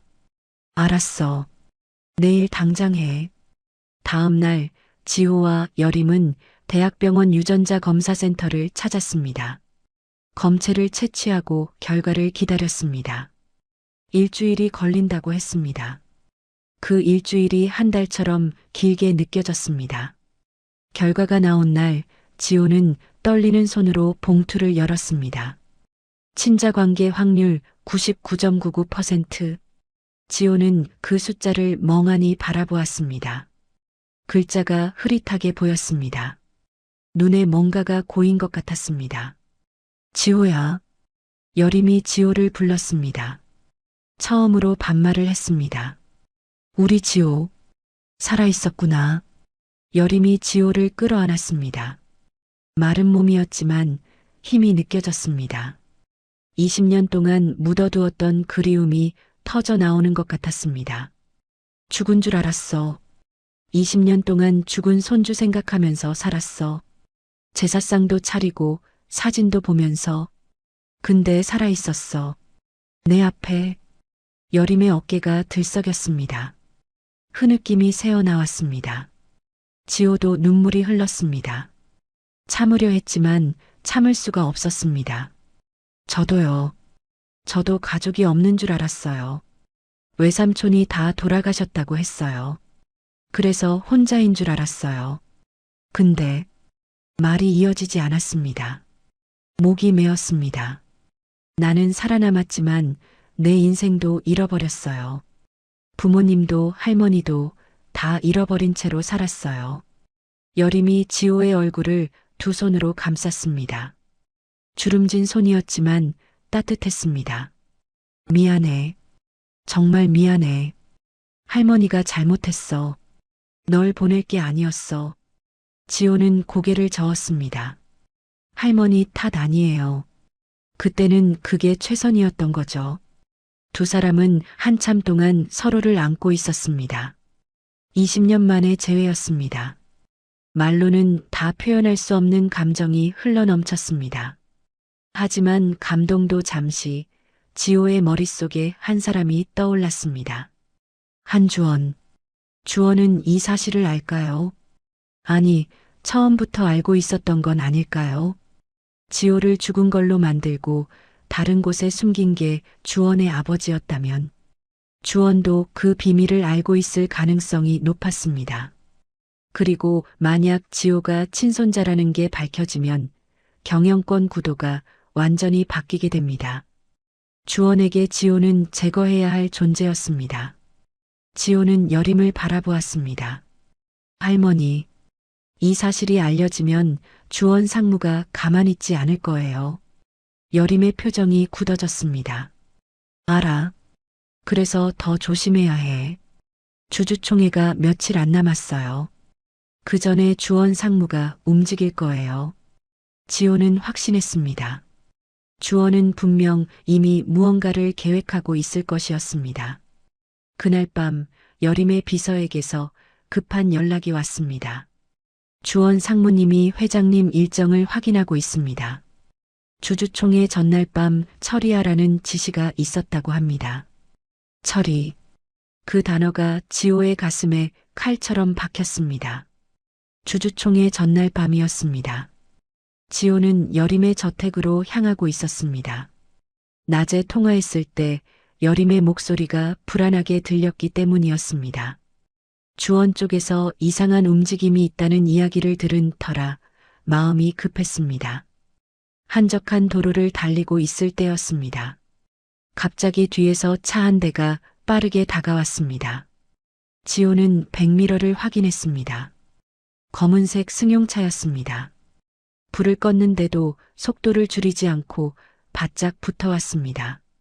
순간 쾅 하는 소리와 함께 차가 흔들렸습니다. 뒤에서 들이받은 것이었습니다. 지호는 핸들을 놓치지 않으려 필사적으로 잡았지만 차가 옆으로 밀리면서 가드레일에 부딪혔습니다.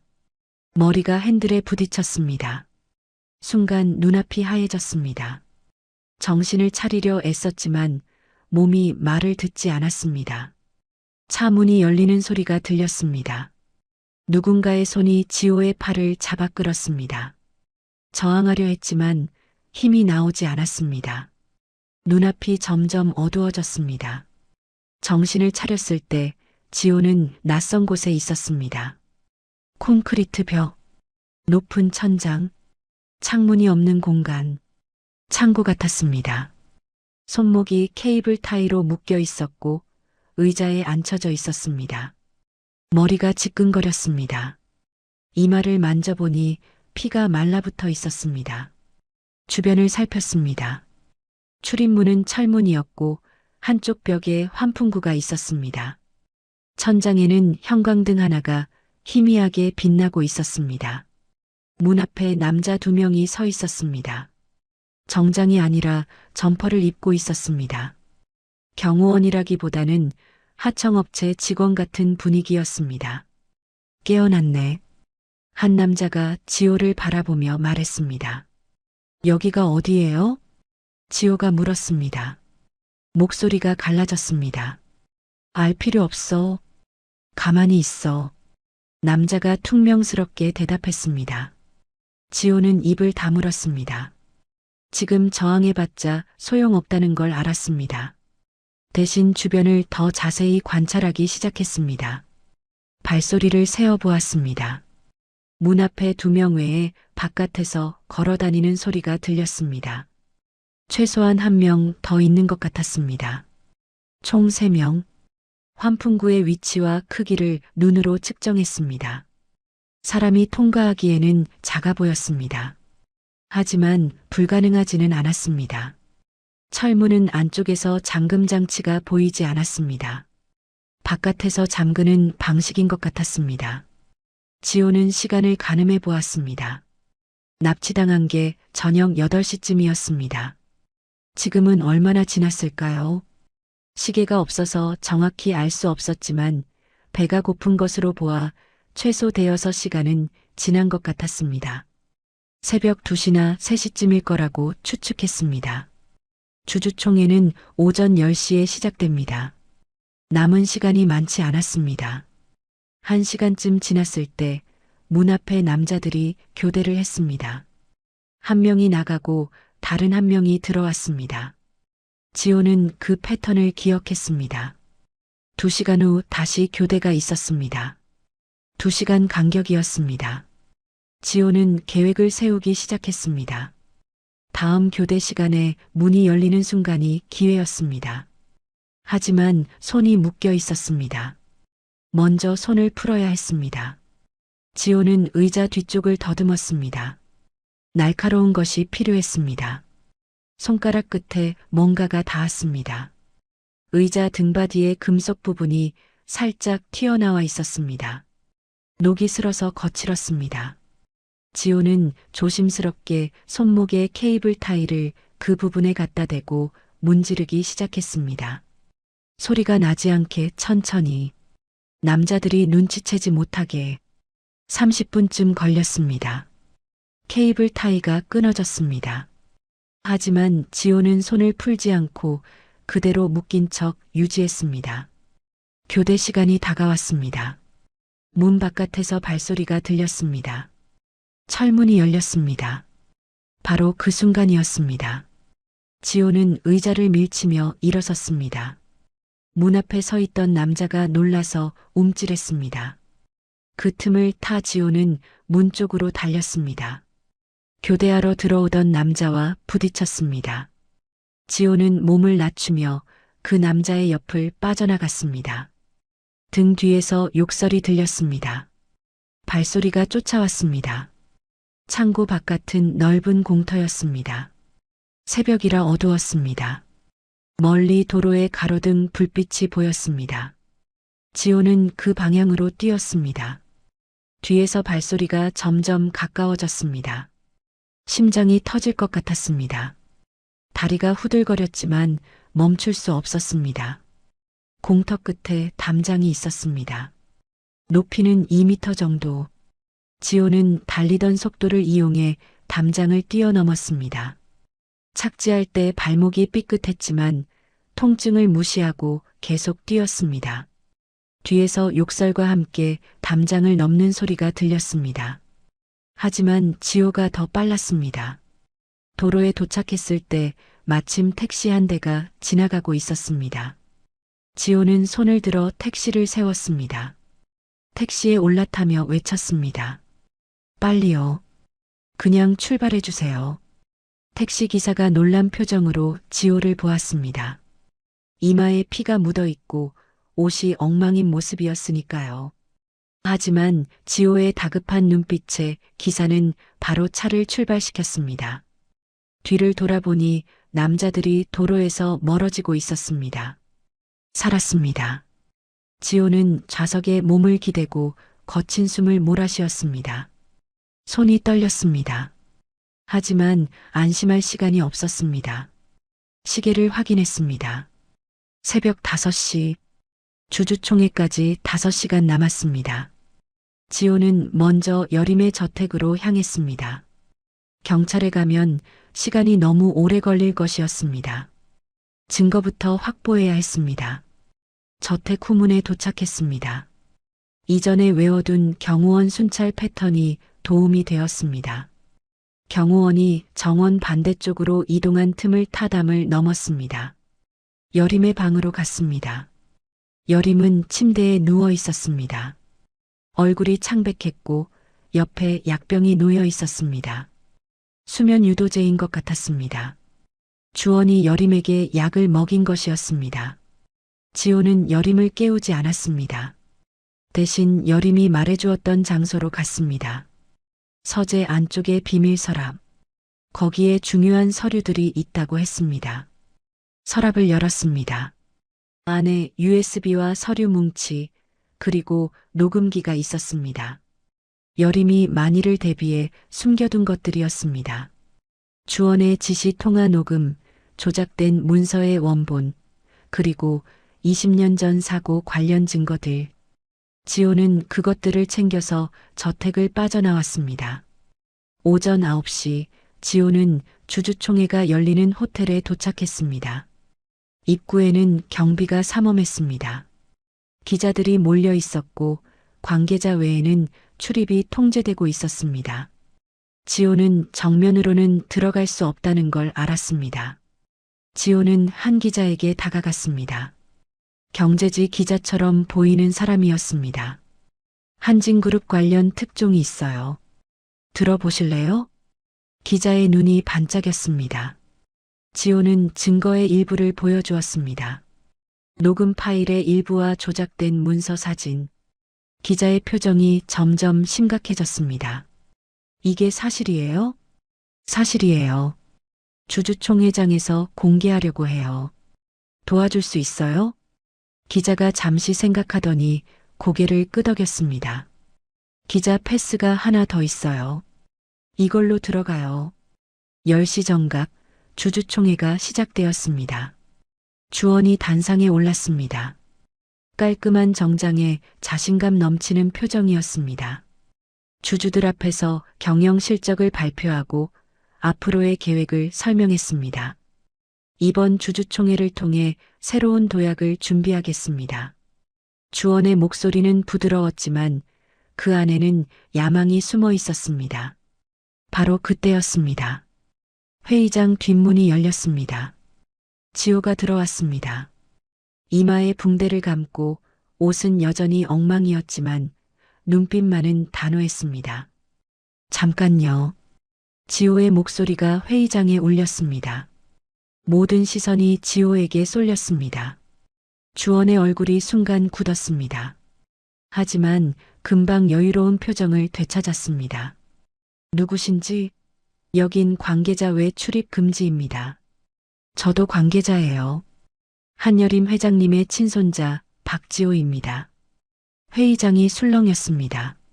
주주들이 웅성거렸습니다. 기자들이 카메라를 들었습니다. 지호는 단상으로 걸어갔습니다. 주원이 경호원에게 눈짓을 보냈지만 이미 기자들의 카메라가 향하고 있어서 함부로 움직일 수 없었습니다. 지호는 USB를 꺼내 회의장 스크린에 연결했습니다. 녹음 파일이 재생되었습니다. 주원의 목소리였습니다. 주주총회 전날 밤에 처리해. 그 택시기사랑 어머니 둘 다. 회의장이 조용해졌습니다. 숨소리조차 들리지 않았습니다. 지호는 다음 증거를 보여주었습니다. 조작된 문서와 원본 문서의 비교. 날짜가 다르고 서명이 위조된 흔적이 선명했습니다. 이건 조작이야. 주원이 소리쳤습니다. 하지만 목소리가 떨리고 있었습니다. 조작이라면 왜 날짜가 맞지 않죠? 왜 로그 기록이 다르죠? 지호가 차분하게 반박했습니다. 마지막으로 창고 주변의 CCTV 영상이 재생되었습니다. 지호를 납치하는 장면. 그리고 그 차량의 번호판은 주원의 비서실 소속이었습니다. 회의장이 난리가 났습니다. 주주들이 자리에서 일어났습니다. 기자들이 질문을 쏟아냈습니다. 주원의 얼굴이 창백하게 변했습니다. 더 이상 여유로운 표정이 아니었습니다. 공포에 질린 얼굴이었습니다. 경찰입니다. 한주원 상무 납치 및 문서 위조 혐의로 긴급 체포합니다. 회의장 입구에 경찰이 들어왔습니다. 지호가 기자에게 부탁해 미리 신고해둔 것이었습니다. 주원의 손목에 수갑이 채워졌습니다. 그 순간 회의장 한쪽에서 누군가 들어왔습니다. 여림이었습니다.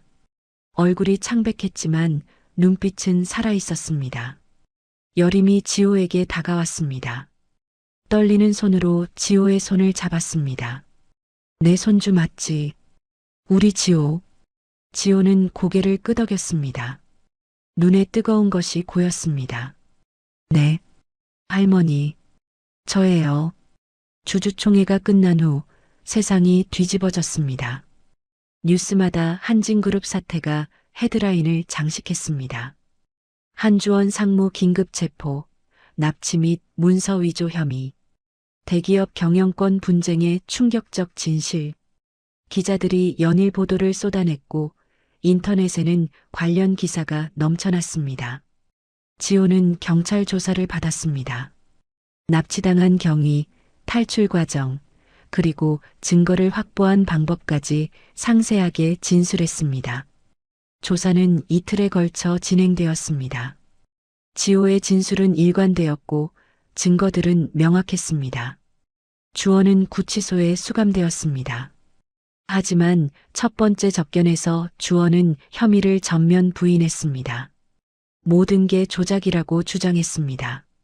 지호는 뉴스로 그 장면을 보았습니다.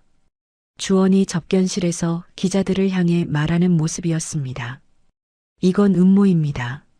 저는 아무것도 한 게 없어요. 주원의 얼굴은 창백했지만 눈빛에는 여전히 거만함이 남아 있었습니다. 반성의 기미는 전혀 보이지 않았습니다. 지호는 TV를 껐습니다. 분노가 치밀었지만 동시에 허탈했습니다. 저런 사람이 권력을 쥐고 있었다는 게 믿기지 않았습니다. 경찰 조사가 진행되면서 주원의 공범들이 하나둘 드러났습니다. 비서실 직원 3명, 그리고 창고에서 지호를 감시했던 하청업체 인력들. 그들은 모두 주원의 지시를 받았다고 진술했습니다. 검찰은 주원을 납치, 감금, 문서 위조, 배임 혐의로 기소했습니다. 재판이 시작되었습니다. 첫 번째 재판에서 주원은 여전히 무죄를 주장했습니다. 변호사가 증거의 신빙성에 의문을 제기했습니다. 하지만 녹음 파일의 음성 분석 결과, CCTV 영상의 타임스탬프, 그리고 문서의 필적 감정 결과가 모두 주원을 가리키고 있었습니다. 두 번째 재판에서 여림이 증인으로 출석했습니다. 여림은 떨리는 목소리로 진술했습니다.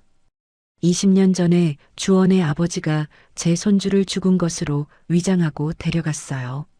저는 그때 정신이 없어서 그 제안을 받아들였어요. 평생 후회했어요. 여림의 눈에서 눈물이 흘렀습니다. 방청석에서 탄식이 흘러나왔습니다. 재판은 3개월 동안 계속되었습니다. 그 사이에 지호의 일상도 조금씩 변하고 있었습니다. 먼저 학교 문제가 해결되었습니다. 진실이 밝혀지면서 인터넷에 퍼졌던 악성 루머들이 사라졌습니다. 장학 담당 교수가 지호를 다시 불렀습니다. 박지호 학생, 진심으로 사과해요. 그때 충분히 믿어주지 못해서. 교수의 표정에는 미안함이 가득했습니다. 지호는 고개를 저었습니다. 괜찮습니다. 교수님도 상황이 어려우셨을 거예요. 장학금이 복원되었습니다. 오히려 이전보다 더 좋은 조건으로요. 학교 측에서 지호의 상황을 고려해 추가 지원을 결정한 것이었습니다. 택시 플랫폼에서도 연락이 왔습니다. 박지호 기사님, 계정 정지건에 대해 사과드립니다. 확인 결과 민원이 허위로 판명되었습니다. 계정이 복구되었습니다. 지호는 다시 택시를 운행할 수 있게 되었습니다. 하지만 가장 큰 변화는 여동생의 병원비 문제였습니다. 여림이 지호를 불렀습니다. 지호야, 이건 대가가 아니야. 가족이니까 하는 거야. 여림이 서류 한 장을 내밀었습니다. 후견인 지원 서류였습니다. 여림이 법적으로 지호의 후견인이 되어 의료비와 교육비를 지원하겠다는 내용이었습니다. 거절하지 마. 20년 동안 못 해준 거야. 이제라도 하게 해줘.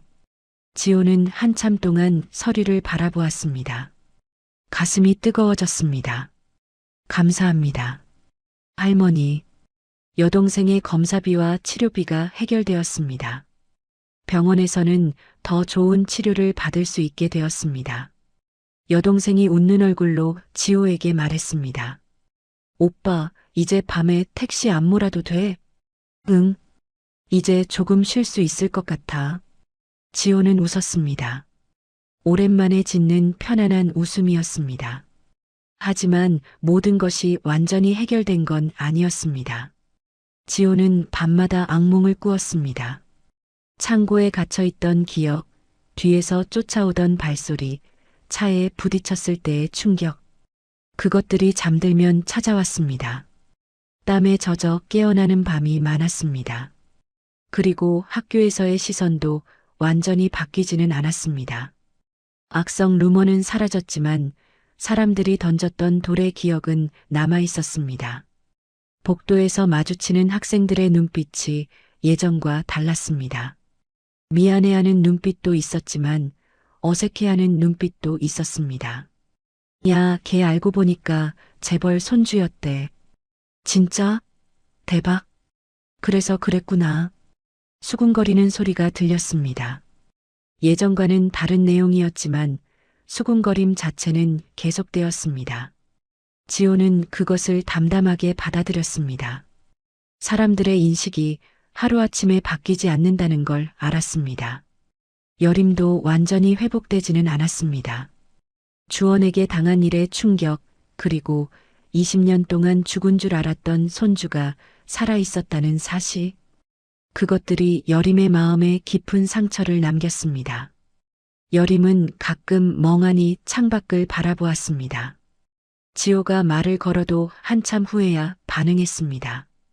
할머니, 괜찮으세요? 응, 괜찮아. 그냥 생각이 많아서. 여림은 웃었지만 그 웃음 뒤에 슬픔이 있었습니다. 손주를 잃었다고 믿으며 보낸 20년의 세월. 그 시간은 되돌릴 수 없었습니다. 어느 날 여림이 지호에게 말했습니다. 지호야, 할머니가 미안해. 그때 널 보낸 거 평생 용서받지 못할 것 같아. 지호는 여림의 손을 잡았습니다. 할머니, 그때는 그게 최선이었어요. 할머니도 피해자예요. 그래도 저는 원망 안 해요. 진짜로. 지호는 진심이었습니다. 여림을 원망한 적이 없었습니다. 오히려 20년 동안 죽은 손주를 그리워하며 살았을 여림이 안쓰러웠습니다. 3개월 후 판결이 나왔습니다. 주원은 징역 10년을 선고받았습니다. 납치, 감금, 문서위조, 배임. 모든 혐의가 유죄로 인정되었습니다. 판결문이 낭독되는 동안 주원의 얼굴은 창백했습니다. 하지만 마지막까지 반성의 말은 하지 않았습니다. 오히려 불복 의사를 밝혔습니다. 항소하겠습니다. 주원은 차갑게 말했습니다. 그 순간에도 거만함을 버리지 않았습니다. 지호는 법정에서 그 모습을 지켜보았습니다. 분노보다는 씁쓸함이 컸습니다. 저런 사람도 있구나. 끝까지 자신의 잘못을 인정하지 않는 사람. 법원을 나오면서 여림이 지호의 팔을 잡았습니다. 지호야, 이제 끝났어.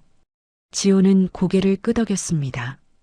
하지만 완전히 끝난 것 같지는 않았습니다. 주원의 항소가 있을 것이고 재판은 더 이어질 것이었습니다. 그리고 마음의 상처는 판결로 치유되지 않았습니다. 그날 저녁 지호는 여림과 함께 저녁을 먹었습니다. 조용한 식당이었습니다. 할머니, 저 물어볼 게 있어요. 뭔데? 저를 왜 다른 곳에 보냈어요? 그때 여림의 표정이 어두워졌습니다. 주원 아버지가 그랬어. 내가 살아있으면 경영권 분쟁이 생긴다고.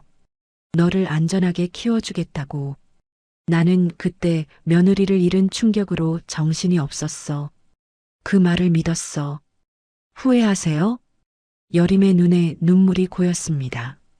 매일 후회해. 널 보낸 그 순간부터 지금까지. 지호는 여림의 손을 잡았습니다. 저는 괜찮아요. 힘들었지만 그래도 살아남았어요. 그리고 할머니를 다시 만났잖아요. 여림이 지호를 바라보았습니다. 눈물이 볼을 타고 흘러내렸습니다. 고마워. 지호야. 이렇게 말해줘서. 지호도 눈시울이 붉어졌습니다. 하지만 울지 않았습니다. 이제는 울 때가 아니었습니다. 앞으로 해야 할 일이 많았습니다. 학교 졸업, 여동생 치료, 그리고 여림과 함께하는 새로운 삶. 쉽지 않겠지만 이제는 혼자가 아니었습니다. 지호는 창밖을 바라보았습니다. 해가 지고 있었습니다. 하늘이 붉게 물들어 있었습니다. 끝이 아니었습니다. 새로운 시작이었습니다. 주원의 재판이 끝나고 한 달이 지났습니다. 어느 날 지호가 여림에게 말했습니다. 할머니, 가고 싶은 곳이 있어요. 어디? 그날 밤에 갔던 기사식당이요. 국밥 먹었던 곳. 여림의 눈이 커졌습니다. 그날 밤의 기억이 떠오르는 것 같았습니다. 눈 속에서 쓰러진 자신을 구해준 지호. 그리고 새벽에 찾아간 작은 식당. 따뜻했던 국밥 한 그릇. 가자. 나도 가고 싶었어. 지호는 직접 운전했습니다. 여림이 조수석에 앉았습니다. 예전처럼 택시가 아니라 지호의 새 차였습니다. 여림이 선물해준 차였죠. 도로를 달리는 동안 두 사람은 말이 없었습니다. 하지만 불편한 침묵이 아니었습니다. 함께 있다는 것만으로 충분한 그런 침묵이었습니다. 기사식당에 도착했습니다. 작은 간판은 그대로였고 창문에는 여전히 김이 서려 있었습니다. 지호는 차에서 내려 여림의 문을 열어주었습니다. 다리 조심하세요. 알았어. 아이고, 언제부터 이렇게 어른스러워졌어. 여림이 웃으며 지호의 팔을 잡았습니다. 두 사람이 천천히 식당 안으로 들어갔습니다. 점심시간이 조금 지난 때라 손님이 별로 없었습니다. 사장님이 카운터에서 설거지를 하고 있었습니다. 문이 열리는 소리에 고개를 들었습니다. 어서 오세요. 사장님이 인사했습니다. 그리고 지호와 여림을 번갈아 보더니 눈이 커졌습니다. 어머, 손님. 혹시 그때 그분들? 지호가 고개를 끄덕였습니다.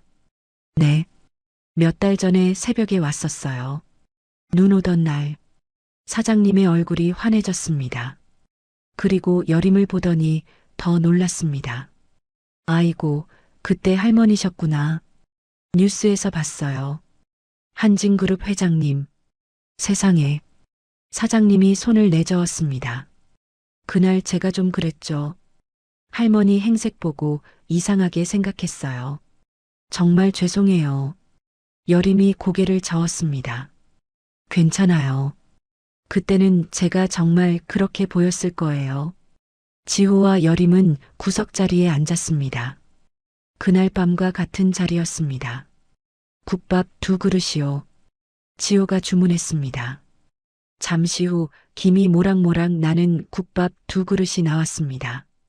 하얀 밥 위에 붉은 국물, 그 안에 고기와 파. 그날 밤과 똑같았습니다. 여림이 국밥을 바라보았습니다. 눈에 눈물이 고였습니다. 왜 그래요, 할머니? 아니, 그날 생각이 나서 여림이 눈물을 닦았습니다. 그날 정말 힘들었어. 눈 속에서 쓰러져 있을 때 아무도 안 도와줬어. 다들 지나갔어.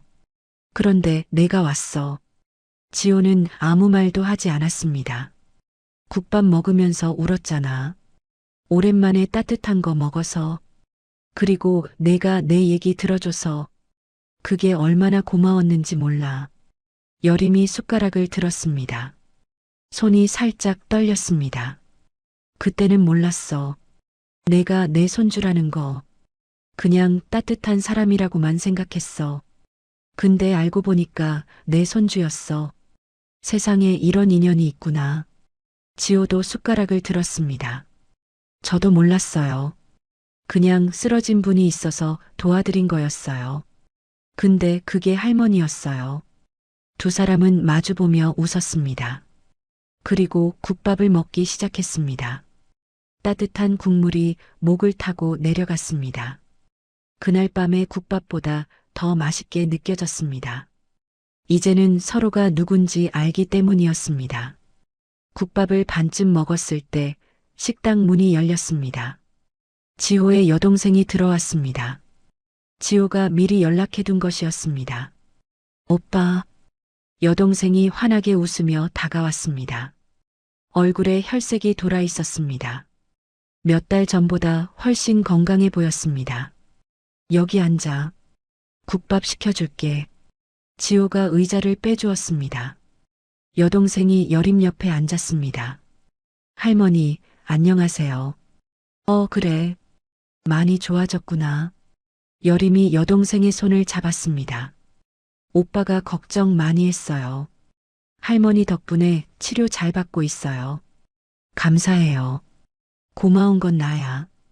오빠가 날 구해줬잖아. 세 사람은 함께 국밥을 먹었습니다. 작은 식당에 웃음소리가 퍼졌습니다. 사장님이 그 모습을 흐뭇하게 바라보았습니다. 식사를 마치고 계산을 하려는데 사장님이 손을 저었습니다. 오늘은 제가 살게요. 그날 제가 좀 그랬잖아요. 아니에요. 받으세요. 지호가 돈을 내밀었습니다. 하지만 사장님은 끝까지 받지 않았습니다. 진짜 괜찮아요. 그날 할머니한테 못해드린 거 이걸로 좀 갚을게요. 지호는 더 이상 거절하지 않았습니다. 대신 깊이 인사했습니다. 감사합니다. 식당을 나왔습니다. 바깥은 따뜻했습니다. 봄이 오고 있었습니다. 겨울의 눈은 다 녹았고 나무에 새싹이 돋아나고 있었습니다. 할머니, 지호가 여림을 불렀습니다. 왜? 궁금한 게 있어요. 뭔데? 할머니는 권력의 꼭대기에 계셨잖아요. 대기업 회장이시니까요. 근데 왜 그렇게 외로워 보였어요? 여림은 잠시 침묵했습니다. 그리고 천천히 입을 열었습니다. 권력이 있으면 뭐든 할 수 있을 줄 알았어. 근데 아니었어. 권력이 있어도 사람은 못 사. 진심은 못 사. 여림이 하늘을 올려다보았습니다. 남편이 먼저 가고 아들이 가고 며느리가 가고 손주마저 잃었다고 생각했어. 그 큰 집에 나 혼자 남았어. 경호원, 비서, 가사도우미. 사람은 많았어. 근데 다 월급 받고 일하는 사람들이었어. 나한테 진짜 관심 있는 사람은 없었어. 여림의 목소리가 떨렸습니다. 밥 먹을 때마다 긴 식탁에 나 혼자 앉았어. 숟가락 소리만 울렸어. 그게 얼마나 외로운지 알아? 감옥 같았어. 진짜 감옥. 지호는 여림의 손을 잡았습니다. 이제는 혼자 아니에요. 저 있잖아요. 여림이 지호를 바라보았습니다. 눈물이 볼을 타고 흘러내렸습니다. 그래. 이제 혼자 아니야. 고마워. 지호야. 여동생이 다가와 여림의 다른 손을 잡았습니다. 저도 있어요, 할머니. 여림이 두 사람의 손을 꼭 쥐었습니다. 세 사람은 한참 동안 그렇게 서 있었습니다. 차를 타고 돌아가는 길에 여림이 물었습니다. 지호야, 그날 밤에 왜 날 도왔어? 다른 사람들은 다 지나갔는데. 지호는 잠시 생각했습니다. 그리고 천천히 대답했습니다. 외면하는 게 더 무서웠어요. 무서웠다고? 네. 그냥 지나치면 편하잖아요. 책임 안 져도 되고 귀찮지도 않고. 근데 그렇게 지나치면 나중에 후회할 것 같았어요. 그 사람이 어떻게 됐을까? 내가 도왔으면 달라졌을까? 그런 생각에 잠 못 잘 것 같았어요. 지호가 핸들을 잡은 채 앞을 바라보았습니다. 손 내미는 게 무거운 거 알아요. 책임이 생기니까요. 근데 그 무거움보다 외면하는 게 더 무거운 것 같아요. 적어도 저한테는요. 여림은 아무 말도 하지 않았습니다. 그저 지호의 옆모습을 바라보았습니다. 손주가 자랑스러웠습니다. 이렇게 따뜻한 사람으로 자라줘서 고마웠습니다. 집에 도착했습니다. 지호가 차에서 내려 여림의 문을 열어주었습니다. 할머니, 응? 저 천재 아니에요. 그냥 운이 좋았던 거예요. 무슨 소리야? 넌 똑똑해. 지호가 고개를 저었습니다. 아니에요. 제가 살아남은 건 제 능력 때문이 아니에요. 저를 도와준 사람들이 있었기 때문이에요. 외삼촌도 선생님들도 그리고 그날 밤 제 손을 잡아준 할머니도요. 지호가 여림의 손을 잡았습니다. 사람이 사람을 살리는 거예요. 저 혼자였으면 못 버텼을 거예요. 여림이 지호를 끌어안았습니다. 맞아. 사람이 사람을 살리는 거야. 넌 날 살렸어. 그리고 나도 널 살릴 거야. 앞으로 계속. 두 사람은 한참 동안 그렇게 서 있었습니다. 저녁이 되었습니다. 해가 지고 하늘이 붉게 물들었습니다. 그리고 어둠이 찾아왔습니다. 하지만 더 이상 외로운 어둠이 아니었습니다. 그날 밤 지호는 오랜만에 악몽 없이 잠들었습니다. 국밥 한 그릇이 두 사람의 세월을 바꾸었습니다. 이 이야기가 우리에게 말해주는 건 뭘까요? 지호는 그날 밤 쓰러진 노부인을 그냥 지나칠 수 있었습니다. 다른 사람들처럼 고개를 돌리면 그만이었죠. 귀찮은 일에 휘말리지 않아도 됐고 병원비 걱정도 없었을 겁니다. 하지만 지호는 멈췄습니다. 담요를 덮어주고 국밥 한 그릇을 대접했죠.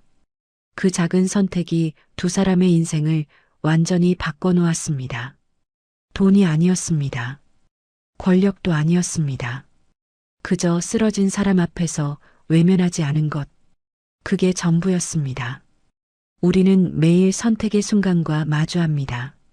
지나칠 것인가, 멈출 것인가. 여러분 앞에 누군가 쓰러져 있다면 여러분은 어떤 선택을 하시겠습니까? 오늘의 이야기가 마음 한켠을 살며시 눌러주었다면 앞으로도 당신의 하루에 포근한 위로가 될 이야기들로 찾아올게요. 구독과 좋아요는 인생 포근이 계속 숨을 쉴 수 있는 큰 힘이 됩니다. 그리고 오늘 이야기의 주인공에게 남기고 싶은 따뜻한 한마디 댓글로 들려주세요. 당신의 나날이 언제나 포근하길 인생 포근이 응원합니다.